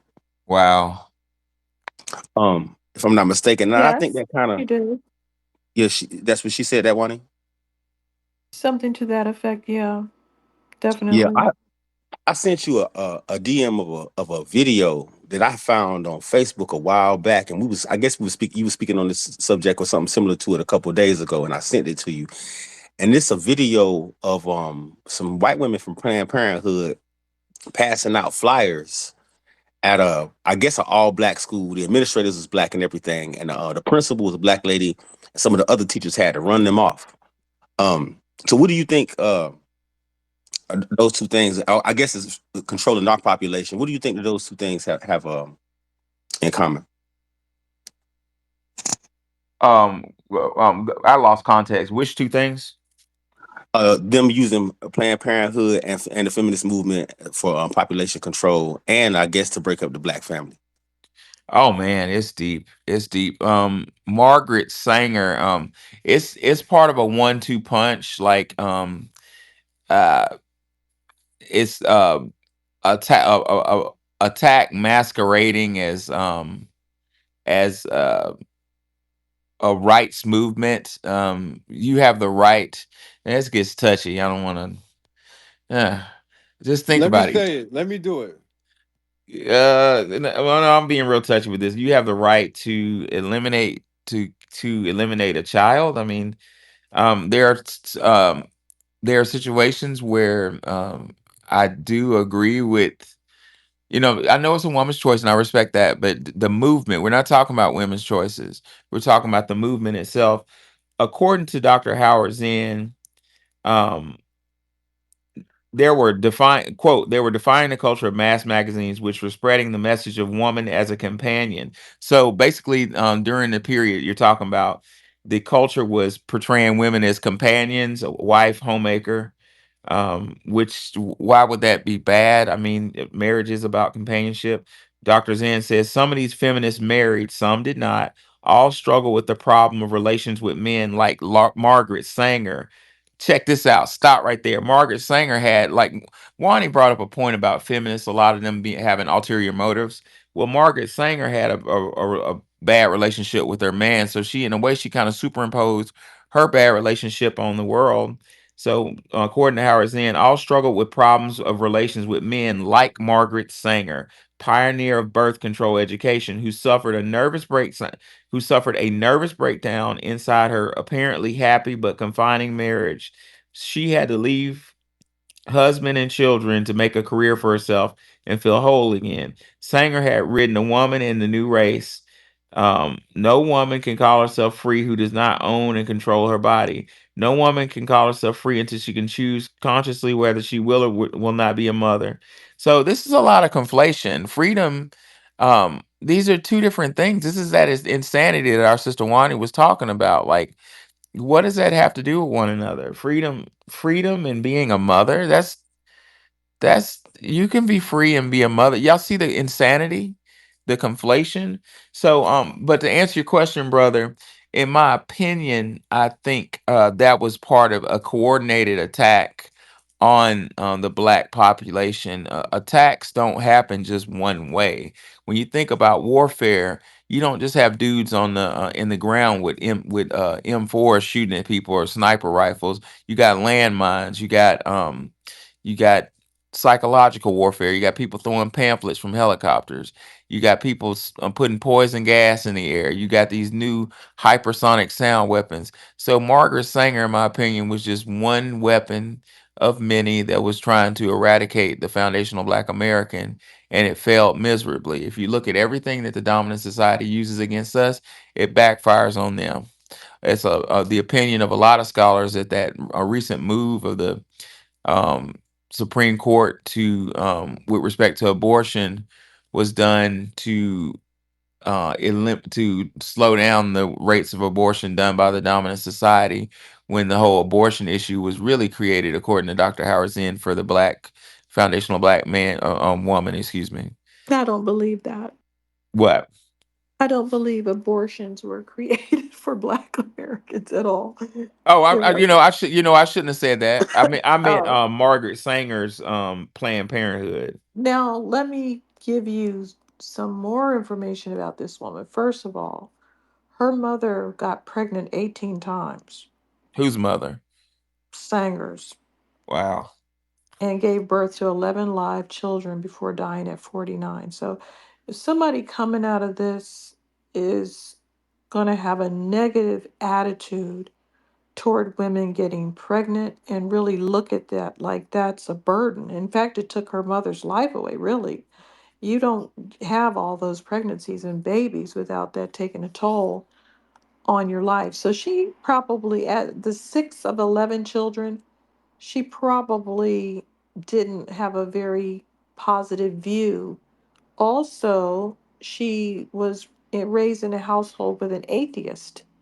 So she didn't have even though she was an Irish Catholic, her parents were, this person raising her was an atheist. Also, Irish people have these mother baby homes, and for a poor person, being pregnant is a burden for them. They didn't really have a lot of support. So I just think this woman just felt like being pregnant was a burden. It was just like you said, she superimposed her problems onto the world and spread this around in the guise of helping. Now, if you take abortions away, then this is the issue, then you end up where women are going to do their own abortions because that's what they did before. They do their own abortions or they go to some creepy doctor and they end up bleeding to death or being taken advantage of, and people don't want to go back to that. So that's why they want to keep safe abortions available. However, people are using the abortions as birth control, and that's where we have a problem. Mm. It's not used properly. It's just used willy nilly, like oops, made a mistake, and that's a very serious procedure. But it's being used just willy nilly, and this baby is inconvenient, or I don't have enough money, or I need to get this type of job. It's like a perfect storm of things. You need a certain amount of money to even have a baby. And the society is set up so no one has enough money. So it really feels like you never have enough money to have a baby under these circumstances. And that's just unfortunate, the whole thing. But it isn't targeted at us. We just, as usual, bear the brunt of these different trends. So Uh, you're saying basically when white America gets a cold, we get the flu. That apply. exactly. And Got it. this woman did make some racist statements, but that didn't mean that she didn't want white women that didn't have money to dump their babies. Her whole shtick was get rid of it. You're in control of your body. You don't have to have all these babies like my mother had 11 in her case. I think that when you look at her background, you see why she would be on the forefront of all of this type of thing. She was Hmm. traumatized, Well, I never knew that. Never knew that her. It makes sense that she was Irish Catholic and her mother had a bunch of babies, and maybe that last baby had something to do with her mother's death. perhaps. That's quite a lot of pregnancies It's a whole and lot. quite a lot of live births. Oof. Yeah. But yeah, yeah. Well, I wonder. I need to do more research on Margaret Sanger. I feel like I read somewhere that she was particularly interested in the black community, but I don't have that scholarship in front of me, so I'm not gonna bring that up. She's considered an ambitious feminist and racist eugenicist. So she Mm. wanted white women to get the abortions because they were feminists and they, didn't need to have babies that much, maybe one for fun. And she didn't want black women to have any babies. She wanted them to vanish. So that was her thing. Wow, interesting. Again, you said she was Irish. Irish Catholic by lineage, raised by an atheist. That's so interesting, ladies and gentlemen. What did Doctor James Small, Professor James Small, say? The history of racism, the mystery. The Irish were not even considered um, white, and Margaret Sanger was, if my timelines align, she was barely within the parameters of a white lady. So that would explain her vitriol towards Black Americans. Dr. Howard Zinn says, "Quote." The immigrants from Ireland fleeing starvation there when the potato crop failed were coming to America now packed into old sailing ships. The stories of these ships differ only in detail from the accounts of the ships that earlier brought black slaves and later German, Italian, and Russian immigrants. This is a contemporary account of how the ship arrived from Ireland. It says a bunch of horrible things about the ship. Dr. Zinn further says, quote, how could these new Irish immigrants, themselves poor and despised, become sympathetic with the black slave who was becoming more and more the center of attention? Stop right there. So when the Irish were getting off the boat, they saw blacks coming up. We were in the middle of Industrial Education by Booker T. Washington. We had Black Wall Street. We were dressing real nice. We had buggies, horses. We had professions. We had our own neighborhoods. So the Irish were showing up here, with scabs on their head, lice in their head, no shoes to wear, just filthy, and they weren't considered black. Dr. Howard Sand argues, how could they become sympathetic with us? They were angry at us. They were jealous of us, just like we see the diasporic members are to this day. Dr. Zen says, Indeed, most working class activists at the time ignored the plight of blacks. Eli Moore, a New York trade union leader elected to Congress, argued in the House of Representatives against receiving abolitionist petitions. And he concludes with racial hostility became an easy substitute for class frustration. What that means is the Irish, instead of dealing with the fact that they failed in Ireland and couldn't grow potatoes, and they were considered less than civilized by the dominant society. Instead of focusing on that, they focused on us. Racial hostility became an easy substitute for class frustration. So, hearing what Wani just taught me about Margaret Sanger, I think she fits into this. I think instead of focusing on her problems, the problems with the Irish, she had a venue, she had power, and she said, you know what? Those blacks, it's the blacks, and focused on us. Very interesting and very depressing. So does that describe? So you think that that will go hand in hand with how, after a while, like in major cities up north, and in some places in the Midwest, you know how the Irish were given jobs, say like the police jobs, and the jobs in like fire departments, right? Hmm. And especially policing at the time. So do you think that that was kind of given to them not only to give them those jobs so they could pass them on generation to generation, but as a means to control us because Yeah, they I already know. I already had don't a. think. Well, I'm I sorry. don't think. No, go ahead, bro. I don't think I know that's exactly what happened, and it would happen under Woodrow Wilson's ass. Basically, brother, Reconstruction was initiated. We pulled our ancestors without college degrees did what we did with Trump. They elected a Republican named Ulysses S. Grant, an alcoholic general who is rumored to have had friends who were black, just like Trump.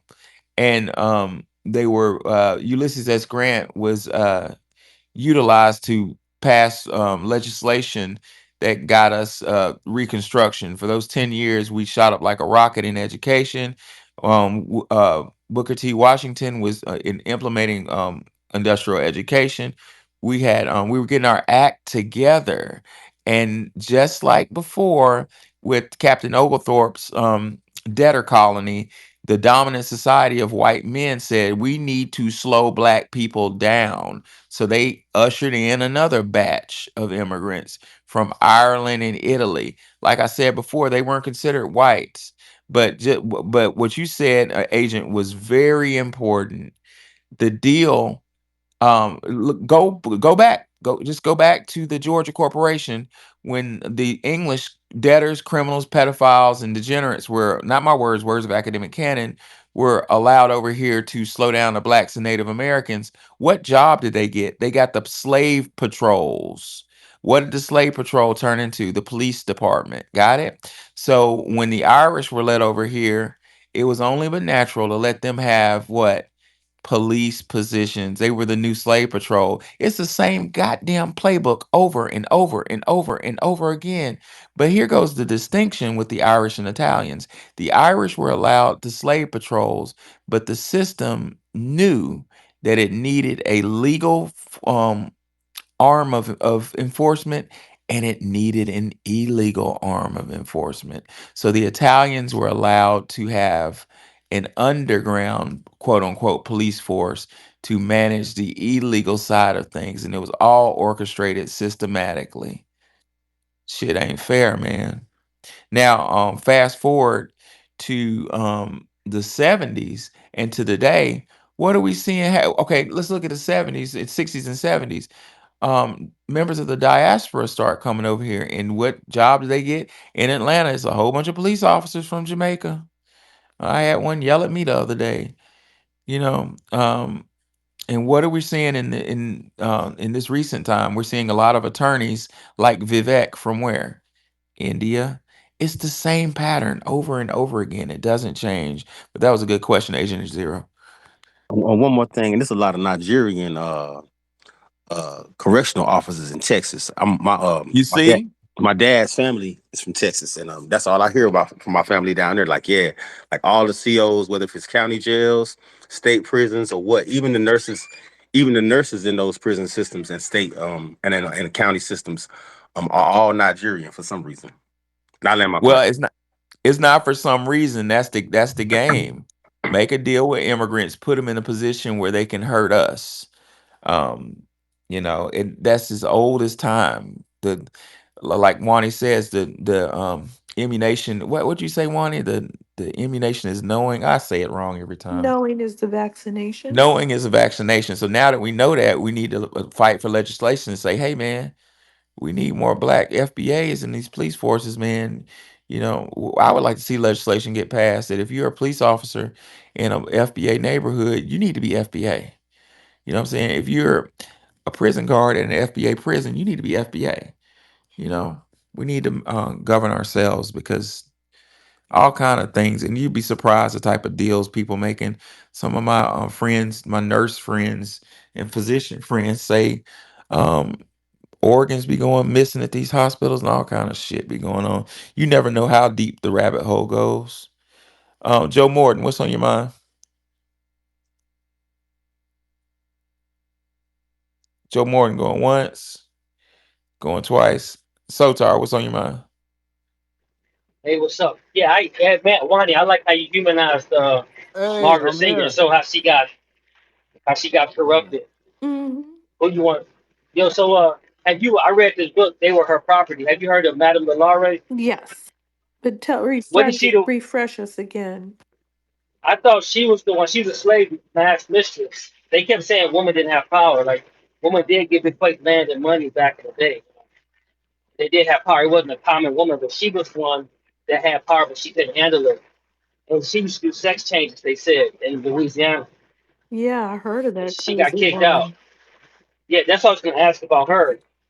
And then Professor, you brought up the Irish. So yeah, I thought the Irish had a mob too, and they were getting in conflict with the Italians. But people don't hear about them unless you like from Boston. All right, either you breaking up or my thing's going, but am Yeah, I? he was breaking up a bit. Oh, that's Yeah.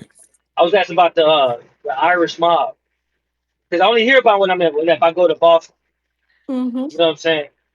And so I thought they got in a conflict. I thought it was something weird. Well, the Irish mob, the IRA, you don't hear much about them because they were not necessarily complicit with the U.S. government. Whereas there's a lot of evidence to show that the Italian mob had some complicity going with the U.S. government. Um, our brother, Dr. Chancellor Williams, um, proved that the basically the Italian mob was seemingly, allegedly under contract to spread drugs in the black community. Chancellor said that shit a long time ago. You can find the interview on the internet.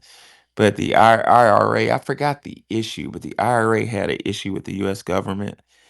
I forget, or maybe it's with the English government, and since it had an issue with the English government, the U.S. government's an ally or something. It's a good movie on that called Patriot Games, I think, with Harrison Ford.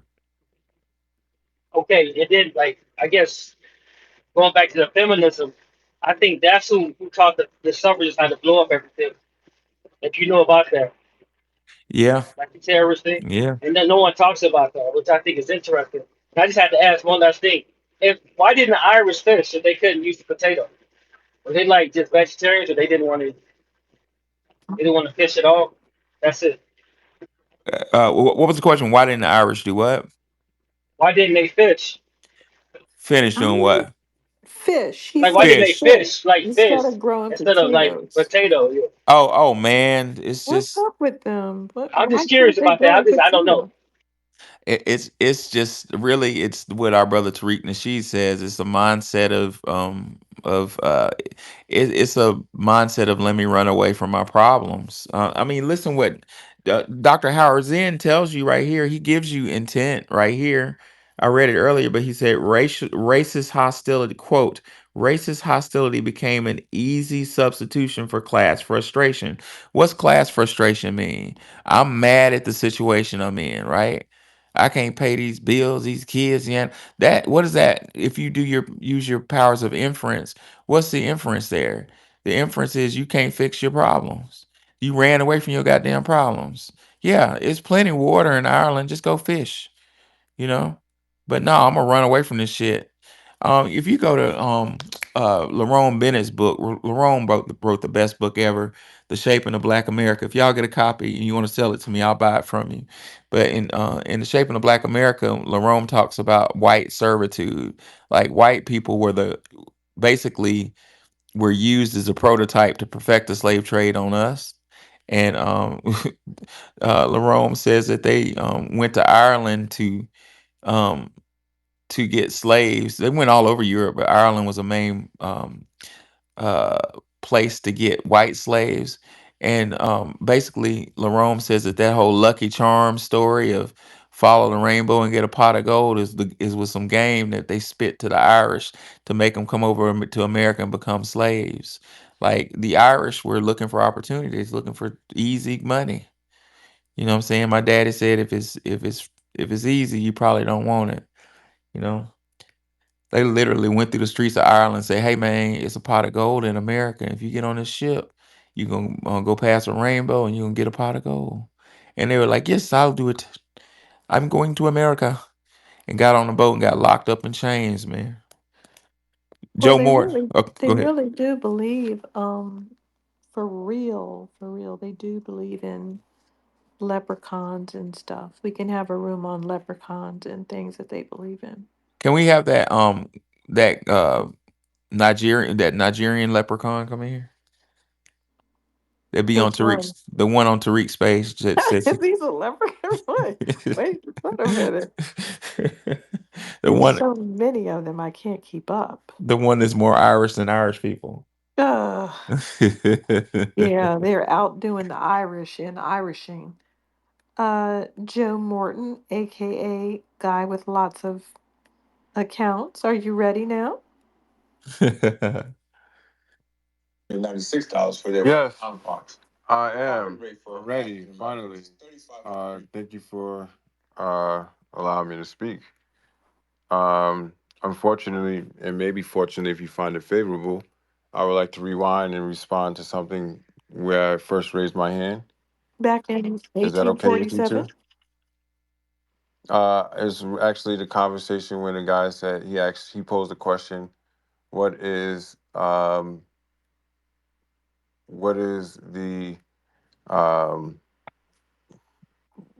he's basically talking about abortion, and he's talking about Margaret Sanger, and he's talking about um, the experience when with I guess with the schools, and he's saying like how do they compare? Yeah, he had posed that question, like how are they similar?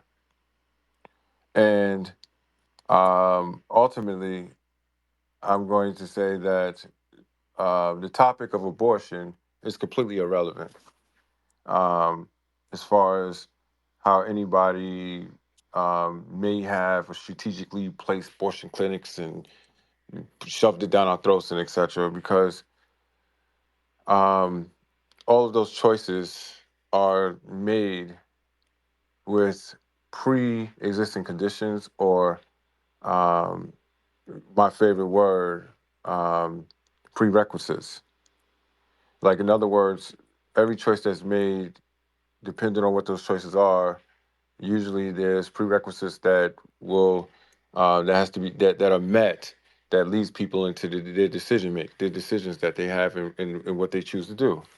Just because it's available to happen, I think that conversation is irrelevant as far as whether or not people should do it or not, et cetera, et cetera. What we have to highlight is that what they do know is that whatever they put in front of us that's dangerous, whether it ultimately leads to um, us having lower birth rates or reduction of uh, offspring, um, they're going to put it there, and is not the fact that it's available that's problematic.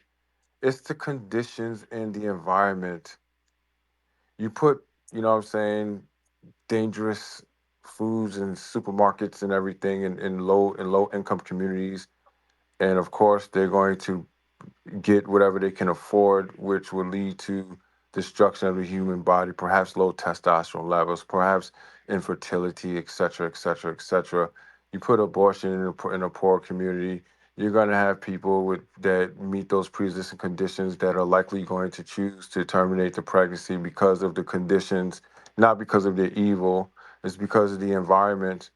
You know what I'm saying? That basically gives them the only safe out, or the out where they feel like they have a better chance to survive or achieve a better life.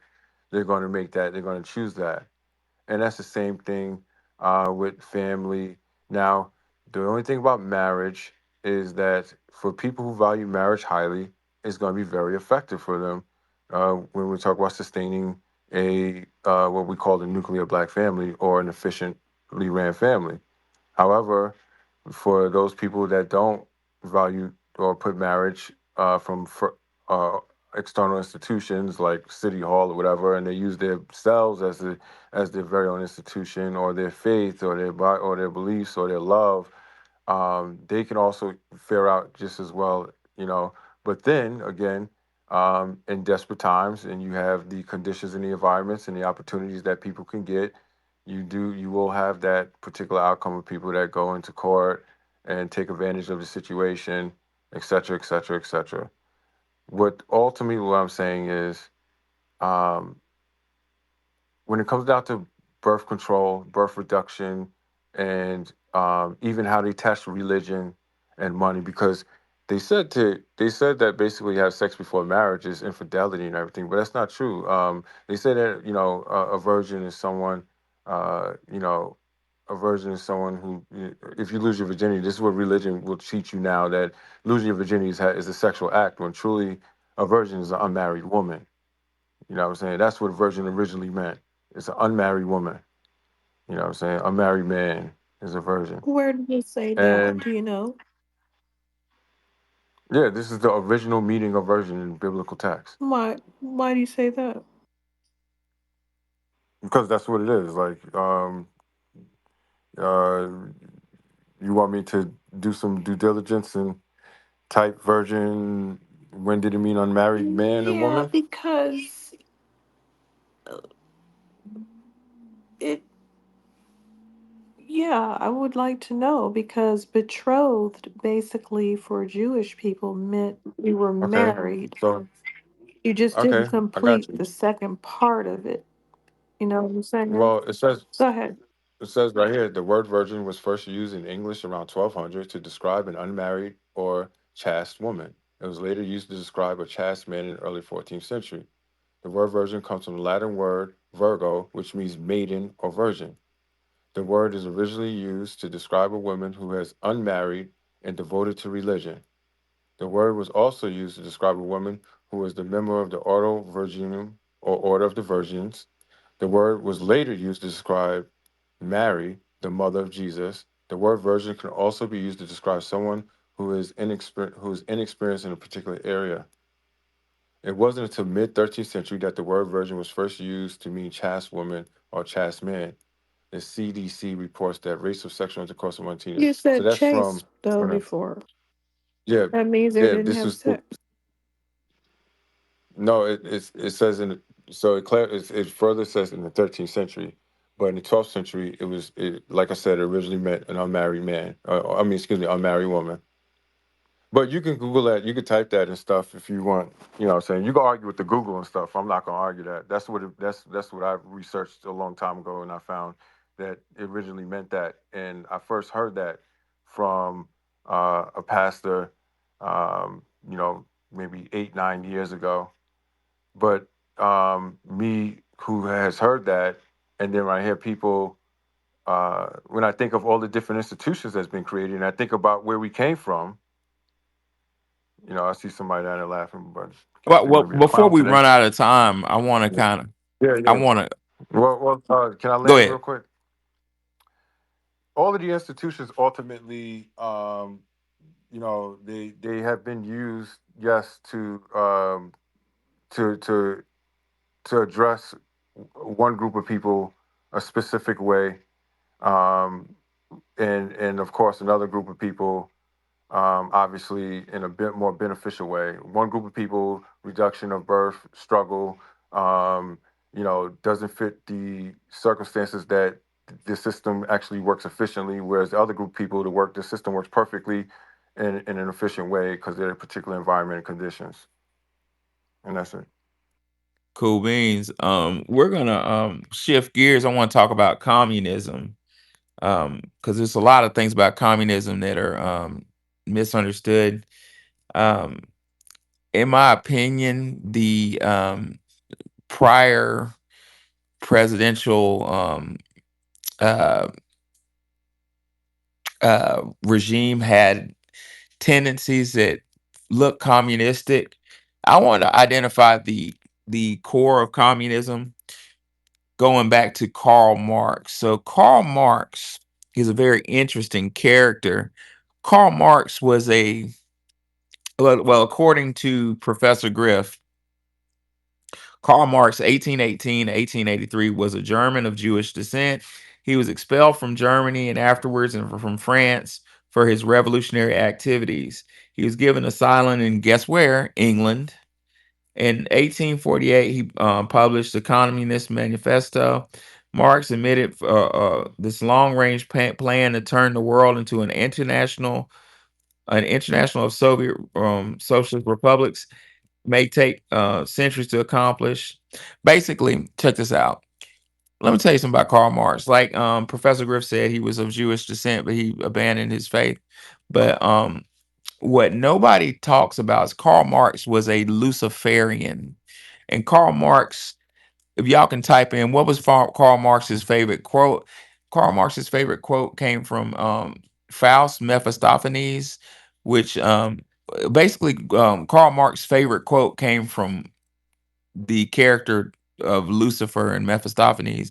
And Karl Marx's favorite quote that he loved and would quote all the time was all living things deserve to die, have the right to die. And to put that in context, in Mephistopheles, in Faust Mephistopheles, Faust talks about the devil, the character of Lucifer, and he says Lucifer was an intellectual that went crazy, and Lucifer basically saw that the universe is all about creation. God, Allah subhanahu wa ta'ala, the creator, whatever you want to call him, is all about constantly creating things. And Lucifer said, this chaos is not predictable. And given the fact you can't predict what's going to happen, it's better if everybody just dies. Let's just kill everybody, which is insane if you think about it. But Karl Marx was a Luciferian, and Karl Marx used this created an ideology to basically promote Luciferian activity. Um, uh, Dr. Jordan Peterson argued that Karl Marx ideology is outrageously dangerous. Karl Marx was filthy. He didn't wash up right. He had boils on his face. Karl Marx was basically a kind of like a loser. He used his daddy's money. He didn't want to work. But I just want to kind of it, maybe illuminate is the wrong word, but I want to shed light on the fact, on the quiet fact that Karl Marx was into Luciferian ideology. So when you hear communism being for the people and to help the little guy, that's couldn't be further from the truth. It's a way to use the little guy um, to leech off of him. Do you want to add anything on communism, Wani? Nope. Pretty much it's just one of those isms. Are you ready to move on to these other isms leading to sexual and gender discussions? Uh-oh. Well, I'm almost ready. I wanted to kind of touch on what Dr. Francis Cresswell says about Negroes who get into, because we had a Negro, a black dude coming on the spaces all talking about I'm a communist, I'm a Marxist. Uh, what's that dude They name? just hear stuff and just get a hold of these words and just, Andre Manigault, who said oh, he said of he's course he would FBA, say but I ain't never met a FBA brother with last name Manigault. But anyway, perhaps Doctor, he's a French Huguenot extraction. it's possible. He's So, not. we're gonna leave communism on this note. Dr. Francis Cress Welsing called communism, like a lot of other things, like marrying a white lady, is a means of escape. Dr. Francis Quest Welding says this quote: "This attempted escape into Marx's doctrine falsely comforts some blacks. In In accepting this doctrine, they are convinced that some whites who wish to unite with non-whites of a supposed communist interest, they further believe that the whites do not function under white supremacy necessity that governs the survival of psyche who those who accept the classification of white people, though they have no proof a significant number of such whites exist. Some blacks persist in following the Marxist doctrine in order to avoid fear-inducing awareness that blacks and other non-whites have always been weak and vulnerable in the context of global white supremacy system. Basically, what Francis Cress Welsing says is some of our brothers and sisters, in order to escape their blackness, will join clubs. I might be black, but I'm a communist. Just madness. Go ahead, Wanda. Yeah, people like the little jackets and labels. Yeah. You know, so these different movements, feminism touched on it, Freudianism touched on it, bohemianism touched on it, touched on gender and homosexuality and sexuality, like fetishes and things like that. So bohemianism, as we said before, was like a movement, kind of like a sexual revolution, kind of like a hippie movement that was going on. And then we discussed the fact that feminism somehow morphed into these discussions about uh, sexuality in terms of transgender and different sexual identities. Then you have the idea of sexology, the study of sex. Really, they started delving into this pretty hard. And then they came up with a Like, lot of like, the, like, was sexology? Was that like defining what sex is? well, they started coming up with all these fetish, like they were trying to label fetishes and trying to label what you were doing if you were attracted to uh, dogs Oh my or God. children or something like Jeez. this. They tried to put these cute little labels on it so it seems less offensive, I think. When they do that, it's like, oh, this is a minor attracted person. Um, Wow. Instead of saying this person is a danger to children and should be locked away and kept away, they just classify that as just an attraction. Like, oh, I like, you know, six packs, or I like women with long legs or something like this. Oh, by the way, I like toddlers, this type of thing. Like it's in the Jeez. same vein as that. Um, they came out with this attitude called gender ideology, and it basically um, goes against gender roles, which I think our society had a tolerance for that. So if somebody like Amelia Earhart wanted to fly a plane, fine.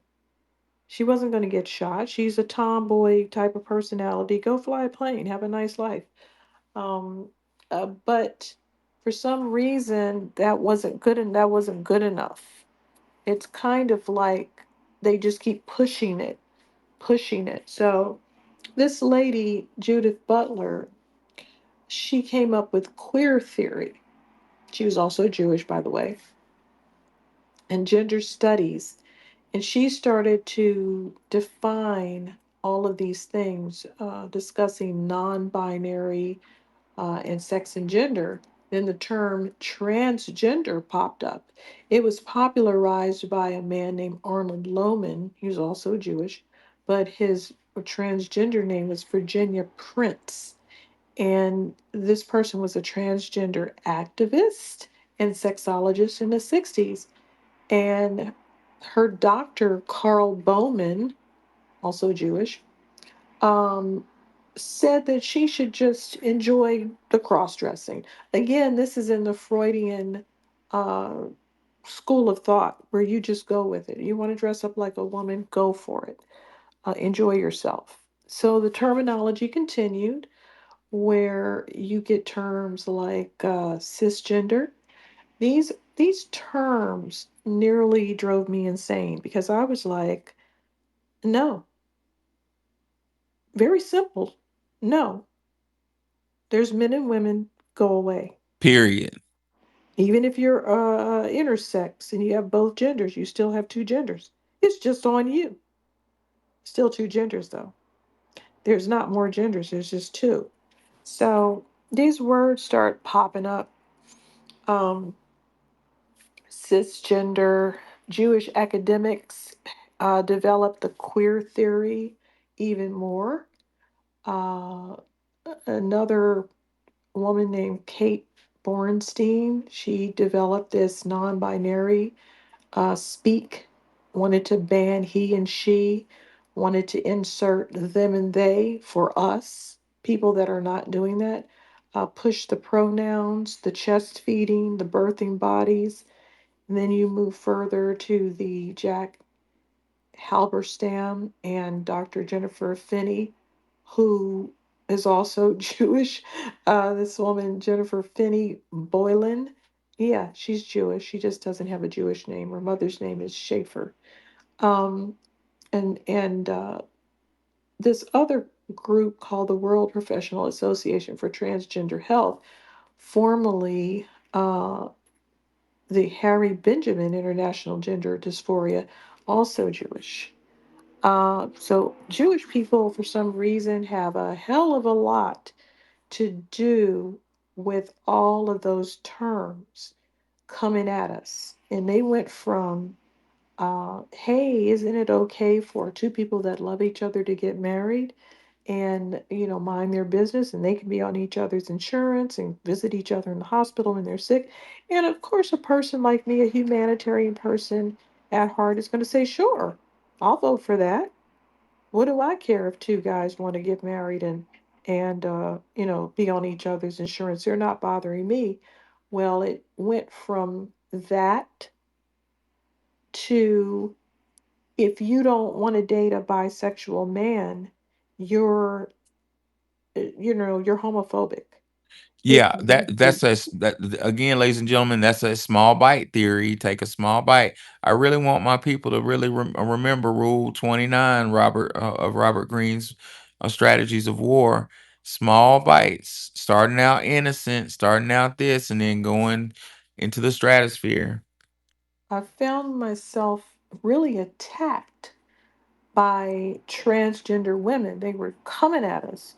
They're in the bathroom, they're in the swimming pool, they want your gold medal, and they want to be all up in your business, and they want to tell you that they can repopulate the earth with a transplanted uterus, and you What's need that? a womb, and you can just get out of the way. What's that We don't song? need They you. climbing in your windows. They da da da da da da. They Y'all were don't remember doing, that? no, but Hide your kids, hide your wife. they were doing a lot.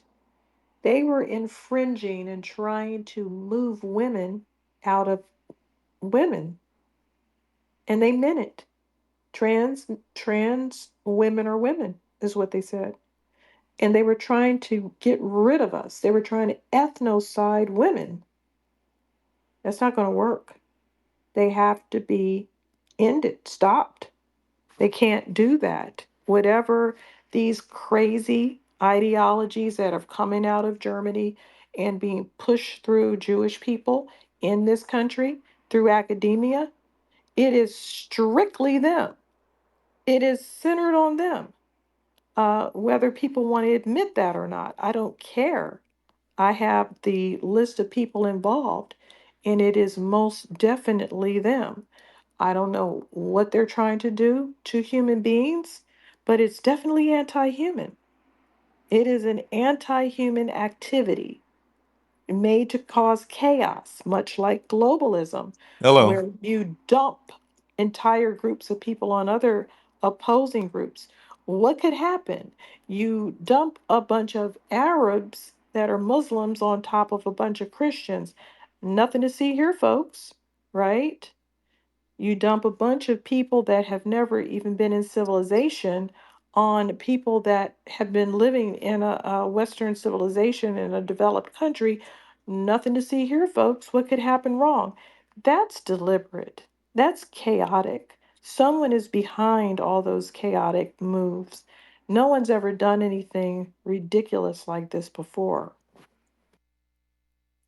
Right, right. I don't have I got nothing, Wani, because I don't understand. Well, I I don't mean, understand. it's hard. It's hard. It's a hard act to follow, but we got to the point where the Pride Parade was just exposing children to nudity and sex acts. And even as far as the Paris Olympics, they had to remove one of the videos because someone's testicles were hanging out in front of a young girl. I remember Not, that. not only do I, as an adult, want to see some random guy's testicles in a performance, who wants to see that? Who asked to see all that? But to do it in front of a child, they are really running around here mutilating children, removing young children's breasts, saying that they need their genders changed and their puberty blocked, and exposing themselves right in our face. And the moment we say something, they psych us out. They tell, "Oh, you're being transphobic. You're being homophobic. What about what you're doing to children? What about you invading women's spaces?" That is a psyop if I haven't ever seen one. And I think that people, those little small bites you talk about, I view some of those as incremental moves like they do one, like I said, Matthew Shepard. Oh, how horrible that was. Let's have pity for this gay child that was killed. And next thing you know, oh, what's the big deal? Don't you want them to get married? What's it to you? You love who you love. The next minute you've got a man in a dress cussing you out, telling you to get out of the women's bathroom. He's getting in your swimming pool. He gets to dance and rotate his ass on your a kindergartner, and you're not allowed to say anything about it, or else you're going to be classified as naughty. Now, that may work on do gooder whiteys who have all kinds of guilt trips, but I'm not a do gooder whitey. I don't have white guilt by proxy. What am I guilty about? I don't have to put up with these crazy behaviors. And I'm telling you, I don't know how these people have not been brutalized, because you're not doing that in front of any child that I know. But I do see people sitting up there with their children, letting their children be entertained by transgender strippers for some reason. And these parents have their real faces shown, they're not hiding. So I don't know what's going on with them. Maybe they're in some alternative lifestyle that they don't care about. But I'm glad that our new administration said that there are only men and women, and pronouns are being stripped away, and flags are coming down out of those schools, all those rainbow flags hanging up in kindergarten, all of those activities are now not going to happen. And parents will have an avenue to sue if they see them again.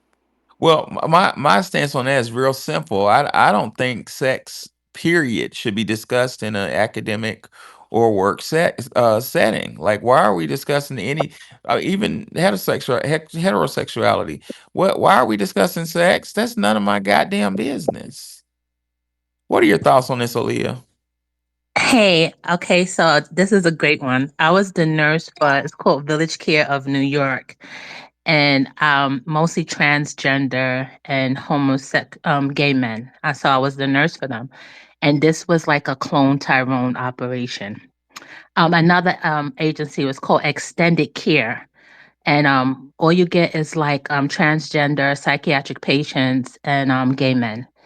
And what I discovered is, yeah, these are MK Ultra projects.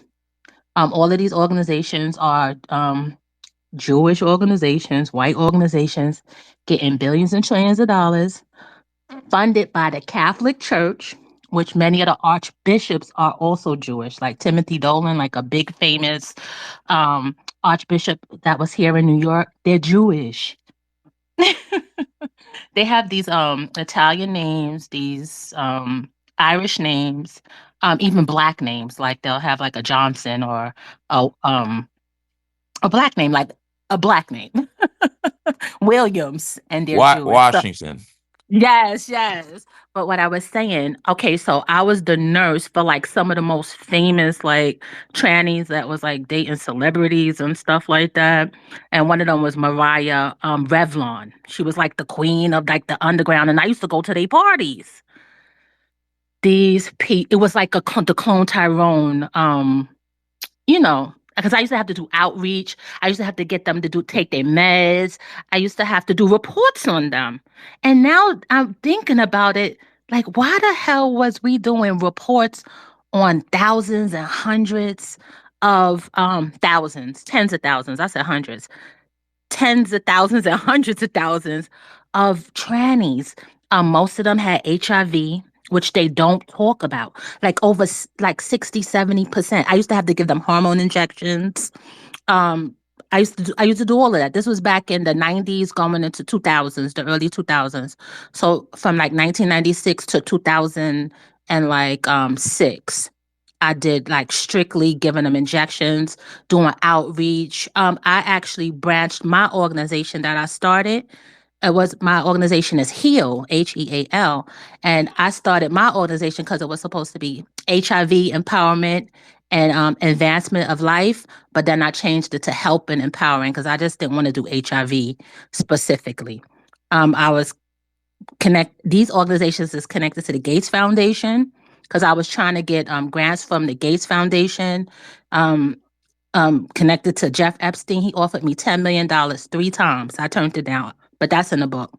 He offered me $10 million 3 times for me to be a part of his organization. This was when I was working with Queen's Flip Mother. She was working with me as well. But all I said to say, here we go back to the Germanic rule again. All of these programs is supported by the Catholic Church. They're pushed into academia, the psychoacademic Holocaust that I'll give credit to Umar for that one only. That he coined that term, and they're pushed onto us in like a tiptoe. Like I always called it a tiptoe effect. But what you were saying with the Robert Greene, and all of these people is under MK Ultra. Like they all been ritually abused. Um, there's tricks that they do to make the boys. I'm noticing to make the boys crave men.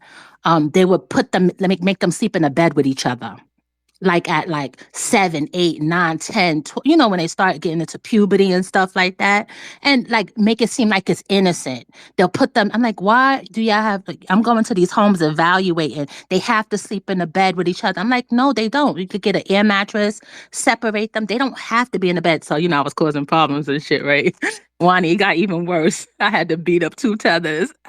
It was crazy talking crazy to the patients and stuff as the nurses aid because we're monitoring them like a clone Tyrone situation. Like we're taking documentation down and everything. It like everything connected to like visiting nursing and everything. That is a clone Tyrone society. And I said all of that to say yes, everybody that was trans had been through some like severe abuse, satanic ritual abuse, the buck breaking, buck breaking. And they removed them out of like these traumatized homes and traumatized them even more. A good movie to watch on Netflix is called The Program. They removed them out the home under the lies that they're putting them in a better environment, and it was tortured even worse. They had Ron Richter was this big popular judge in New York, overseeing administration of children's services, and then he's head of some Jewish home that supplies foster care strictly to Black families. And everybody, like 99% of the kids that go through there get raped. Boys, they target the boys.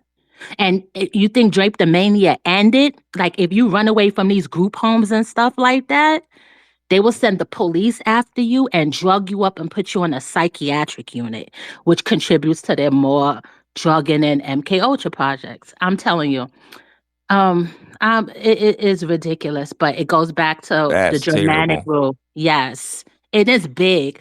Tens of millions of children pass through these programs per year, not tens of millions. Google the domestic violence, especially those children. Like they target traumatized children already. and they put them into these foster cares and these group homes. Oh, and y'all don't even know the adoption slave trade is crazy because if they don't put them in the group homes and stuff, you ever see a bunch of like the white people that had the black kids? Now, Yeah. these kids could be totally healthy, totally sane, totally healthy. They have them on psychotropic drugs and stuff like MK Ultra drugs to warp them out. And these people are just administering the drugs. So if you notice, like good people don't really get foster kids. I've been in this area since I was 16. I've been a I've nurse. heard that before. Mhm. Good people, like, okay, if you go back and watch when Fauci started his first experiments, it's called guinea pig kids. I was supposed to be in that documentary because I was working at an HIV, it's all connected. I was working at an HIV and AIDS clinic where mostly gay and trans was coming through back then. This was in the early 90s. The clinic was out of downstate in New York. And they were stealing the kids, black kids. They tell you right in the documentary, it's called Guinea Pig Kids. They were stealing the kids to use them for HIV experiments. Some of the kids didn't even have HIV, and they was killing them with the drugs.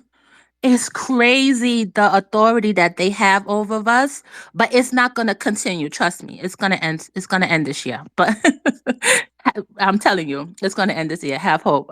We are great people, and God love us more than anything. So what they're doing, it boils down to the First Reich. The First Reich started out as a Luciferian movement, disguised as the Vatican, disguised as the Catholic Church. And they basically want to turn everything that God is natural nature, they want to destroy everything. The earth, the people, the water, the animals, the ocean, the air, outer space. Y'all know Elon Musk is a DARPA baby, right? That's Didn't pure know that. MK. What's that? Yes. The shoot, I learned about the DARPA babies when Google Super Soldier and DARPA babies. They Okay. program that they get into all of them space projects, and they program. He tries to wrap his MK Ultra in autism. That's 100% Super Soldier. I'm telling you, I've been dealing with these people for thousands of them for over nearly 30 years. Nearly 30 years I've been doing this. And it clicked about 2009 for me. It clicked like, oh shit, you're a part of MK Ultra projects. Like you're not really doing nursing. You going I used to go on those Randall's Allen, check this shit out. Randall's Allen. Um, I'm like, why is all the black people being shipped to these crazy psychiatric centers like Creedmoor and stuff like that. But yeah, they have because I used to provide services for immigrants too. But we put white immigrants too, like the Ukrainians and mostly. These organizations under the guise of nursing will get you housing, Medicaid, vouchers.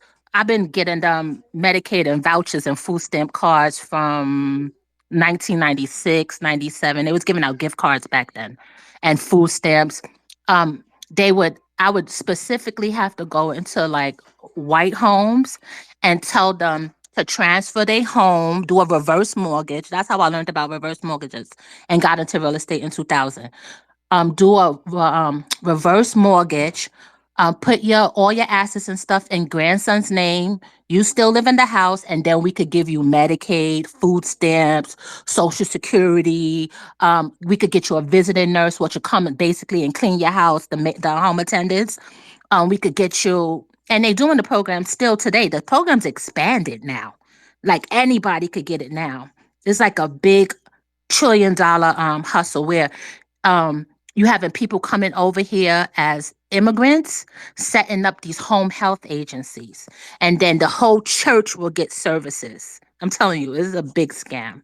But let's get back to what I was saying with the transgender programs and stuff. So we was getting um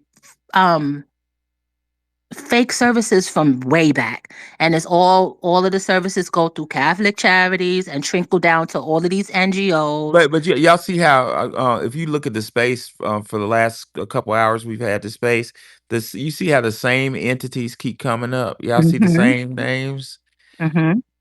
Yeah. And they It, got oh, these fake names. Like it's like the fake name, but the game didn't change. They changed their birth names. They changed the name of the game. Oh, that's what I was talking about. So when you started, I had put a book in the jumbotron yesterday. It's called The Synagogue of Satan. It said like these heads of like they call them the Illuminati families, of course, which the Kennedys is a part of because they were the Irish person that brought ill to the societies.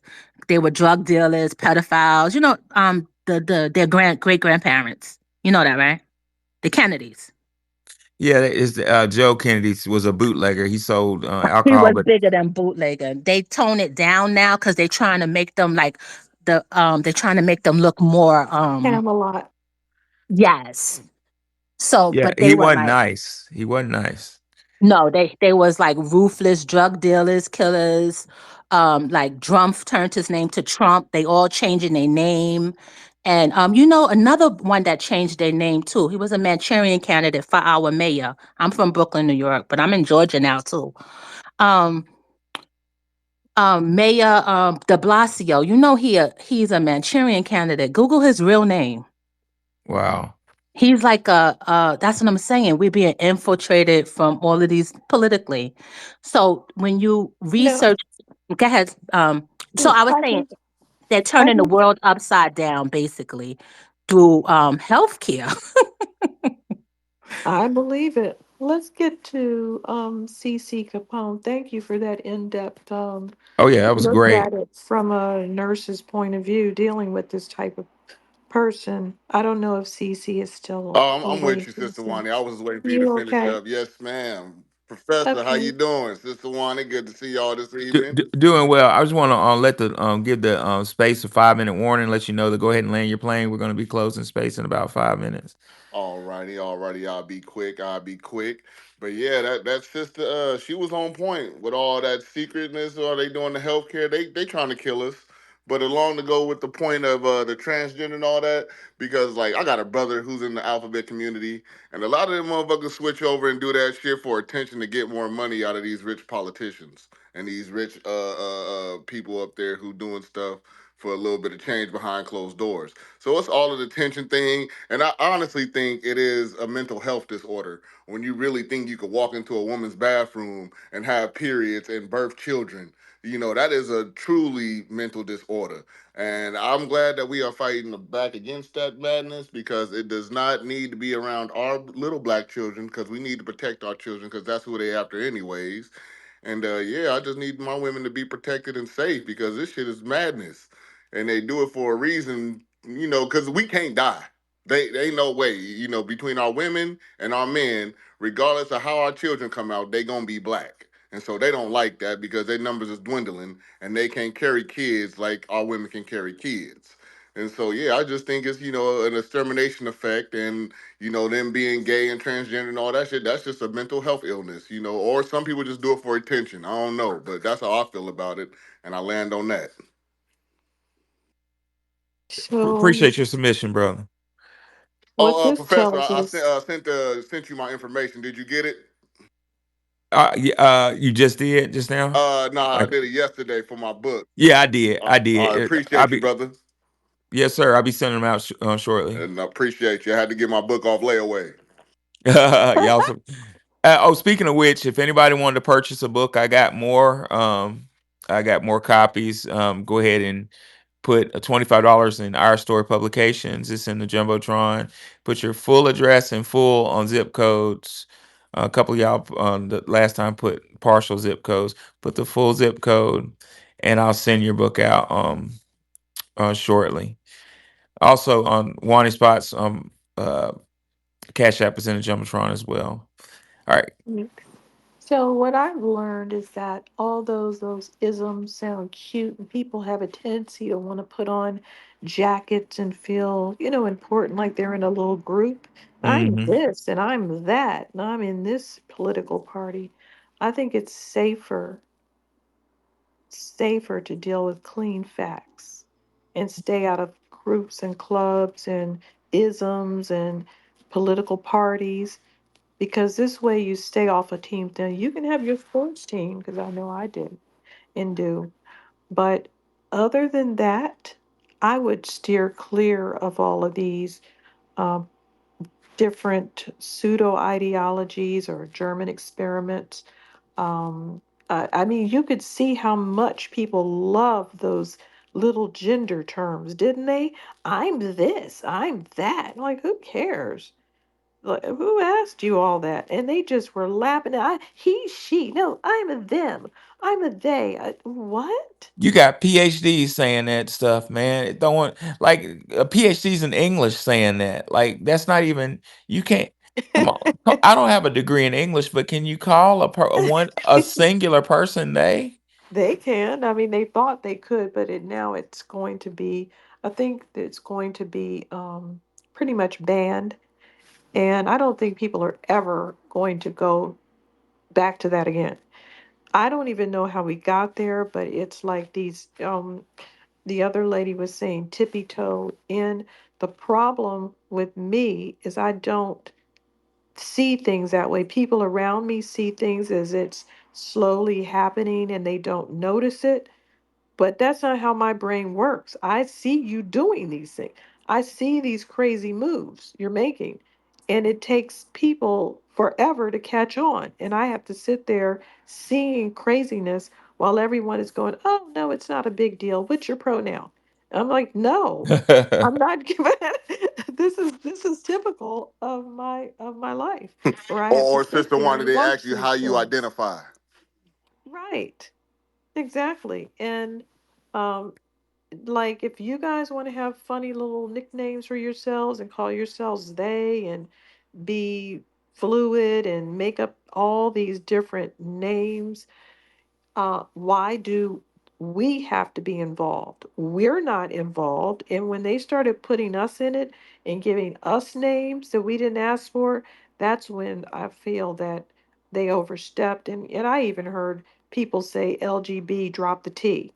And now LGB has dropped the T legally, which is what they've been wanting to happen. In the UK, they had a LGB drop the T movement, and I know it came over here too, and so now they got it. And I don't think that T and that Q is ever going to be the same again. Well, now they much more manageable. Remember what Dave Chappelle saying? He was sick of them anyway. So yeah, I think it's Oh, much more yeah. manageable now. We can deal with it because we back to the normal stuff. You a gay man, Right. you a gay woman. You don't have to identify Right. as no goddamn dolphin, no damn bear, no fox, no mother. Yeah, it's much more manageable now. Oh, yeah. Talking about I identify as a cat. If you is 6'2" and you look like a man, like get the hell out of here. And always announcing this. Who leads with their type of sex they're having? Who's going to People with come into mental a health room and issues. tell you exactly? So all these things are classified as mental health issues and straight up insanity, and it needs to go back to there. Now, so here we go again with the pseudoscience, which is psychiatry. How do you go from saying that people that do these things are insane to calling us insane for not wanting to go along with it and calling us transphobic, giving me a bunch of names? You're not giving me any names. I reject your names. I'm not xenophobic. I'm not transphobic. I'm not scared of any of them. I just want to put them on the end of my pointed boot if I had some pointed boots. They might like that. You want to say steel toe. They Ah, might like the yeah, points. that's right. Yep. See, that's just another fetish, wanting to be on the end of a pointed steel toe boot. Interesting. For real. They probably got some in one of them crazy ass rooms Diddy and Epstein was going to. You never know. Right on. Well, ladies and gentlemen, I enjoyed y'all. We're gonna go ahead and close the space, but I Oh, wanted yeah, I got to my hand up. hold on. Who's Oh, that? too late. Your arm's broken now. I'll go ahead and land your plane right quick. Thank you. Thank you. I'm actually not taking a plane. They've been pretty dangerous lately. I'm on a ship. Okay, Nah, just float your boat. all right. So, um, yes, Wani, you're absolutely right. All of these people who are, trans anything, all these people who are making choices actively that goes against what their body has has the capability to do, um, essentially, are psychologically inflicted. There is a presence of some level of a psychological infliction, and instead of people such as who has the ability to pass law or Wow. policies and so forth to have them go sort out help and go get their issues addressed or you know um, basically figure out what is the source or what's actually the real problem. They do not cure it or do attempt or attempt to cure it. They treat it by providing an open door for these people to basically get benefits for their psychological infliction and participate in regular society and basically um, harass and destroy and distort the natural way of surviving. And then other people basically see that favoritism, and some of these weak people subscribe to these particular it's like somebody who it's like when you was a kid and somebody wore glasses, you're like, oh, I want to wear glasses too. Or you see somebody with an asthma pump and you didn't know what it really was, you thought it was cool, so you wanted to have asthma too, so you could have asthma pump. Some of y'all know what I'm talking about. And that's the same thing with this all of this bullshit. All these different you know different identities and all this other crap, and basically the people exploit that. They exploit that behavior by associating some level of reward for that particular behavior, while other people who don't exhibit that behavior don't have access to that reward. And then the weak people who don't have access to that reward choose to conform just to get access to that reward and have an easier life. Is literally, hopefully y'all understood that, and I don't have to what I'm saying, break that down. But thank you, man. Thank you They, for letting me speak. they did say that the transgender thing was a trend, meaning that a lot of weaker people saw the attention that others that were taking the puberty blockers and all this other stuff were getting, and they began to say, "Oh, I have the problem too. So give me attention and let me go to the doctor and let me be a spectacle at school." And guess how You many? see? And guess how many people are have active lawsuits after Trump said that anybody who feels like they were violated, and what I'm saying, for these procedures and so I forth. was violated. I had to be violated looking at little girls with their breasts removed, knowing that no one should be making those choices on an under 18 individual Well, and shoot, on man. anyone at all. Under 21. Yeah. We're gonna go to the black And they will have the and final guess word. what, yo, and Professor, last thing. Hold on, Joe Moore. We're going to the black. He has a final word. Go ahead, black. I'm gonna keep it short and sweet. How you doing, Professor? Hey, What brother, what's going on? everybody in the space? What Sister Leah was saying, she dropped a lot of gems. And if you're wondering like what the DARPA program is, I say look into the Red Cross and to the Hitler Youth program that Uh oh.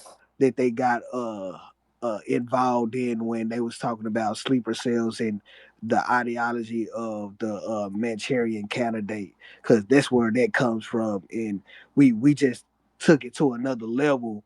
And what she said yesterday in the space about all of it being inside of CPS, and that's how they developed their kind of like sleeper cells and sleeper soldiers to perform some of these acts of terrorism to make people get in line.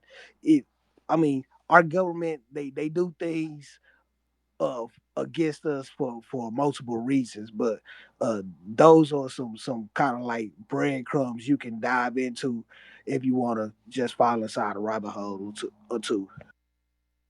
Appreciate you, brother. I enjoyed y'all. Learned a lot. We covered a lot of ground. The last thing we didn't cover was Nazism, and I'm gonna say the best for last. The Nazi party. I did some research on it today during my break, and I found, as I said, Adolf Hitler was a male prostitute. The story of Adolf Hitler, I'm gonna crunch in a nutshell, is while he was a male prostitute, he met some people in the occult, and he read a magazine that allowed him to join. There's a lot of, I'm sure our sister Wani will agree, there's a lot of weird sexual deviancy involved with occultism. But Hitler got tied up in that, and he met what I consider to be a high warlock or wizard, and was asked to type in Hitler had a mandrake. He walked around with a mandrake on his neck with a spell on in a bottle. This sounds like Harry Potter, but it's real. And in a short amount of time, Hitler rose to power like a phoenix from the ashes. But what I wanted to talk about with the Nazi Party is I at work today when I did some research in a rare book, I found a connection that I wanted to share with the people. I found that socialism, Marxism were associated with the Church of Satan. Isn't that interesting? I noticed that the Theosophical Society with Madame Blavatsky was associated with Helen Keller. Helen Keller was used to do what? To initiate the feminist movement. So here you go. You have the Theosophical Society, the Church of Satan involved with Marxism, and last but not least, Nazism was involved with the Vril Society. That's VRIL. According to the source, in 1947, an article in American Pulp magazine, Astounding Science Fiction, rocket energy engineer Willie Lee mentioned a small group active in Berlin during the 1930s that he called the Truth Society. According to Lay, the members meditated on a listen to this. They meditated on a bisected apple in order to gain control of the mysterious power of Vril. The post war books on Nazi occult connection built this brief reference into a claim that the organization renamed the Vril Society was closely affiliated with the Thule Society and Nazi hierarchy itself and played on an important role in the Third Reich's players of world domination. Hold on. Putting the Nazis in contact with the occult forces and reverse engineering. You ready for this, ladies and gentlemen? Alien technology from the Aldebaran to equip the Third Reich with flying saucers. The reality of the real society was a good deal less impressive. Its formal name, I can't pronounce that, some in German, working group, the coming of 100s of little occult societies in Weimar, Germany. It was sponsored by the astrological publisher William Becker. The group put on a magazine, blah, blah, blah. But basically, Adolf Hitler, all this stuff is tied into the Church of Satan, the Theosophical Society, feminism. There's a connection between everything, every ism that our sister Wani, thank you, Wani, for this subject, put us in touch with. Do y'all know every ism is connected to the Church of Satan and extraterrestrials? My question to y'all is, what in the hell does that mean? Well, the societies are. Oh, that's another room. Another room? Yeah, it's a pyramidal structure. And once they get to the top of that pyramid, all of those religions and races and everything fall away. Interesting. So am I hearing you to say, Sister Wani, that if you scroll back in my Jumbotron to the first thing I put in there, the feudal hierarchy, that the king is in touch with either A, demons, B, extraterrestrials, or C, all the above? Um, we'll just say entities. Whoa, the They rabbit. summon entities on those high levels. That's Ladies what and, they do. ladies and Right. gentlemen, the rabbit hole just got deeper. Stay tuned for episode 2, episode 3. What are we gonna call it? Feminism to demons. Yep. No, I'm just kidding. We'll find something better. Ladies and gentlemen, I enjoyed y'all. I'm about to hit this bed. See some of y'all on Tariq's show. Again, if y'all want a copy of my book, go to Our Story Publications, Wani Spots, Cash App is in the Jumbotron. I will see y'all tomorrow. Any last words, Wani? Good night. Peace out, y'all. Peace. Peace.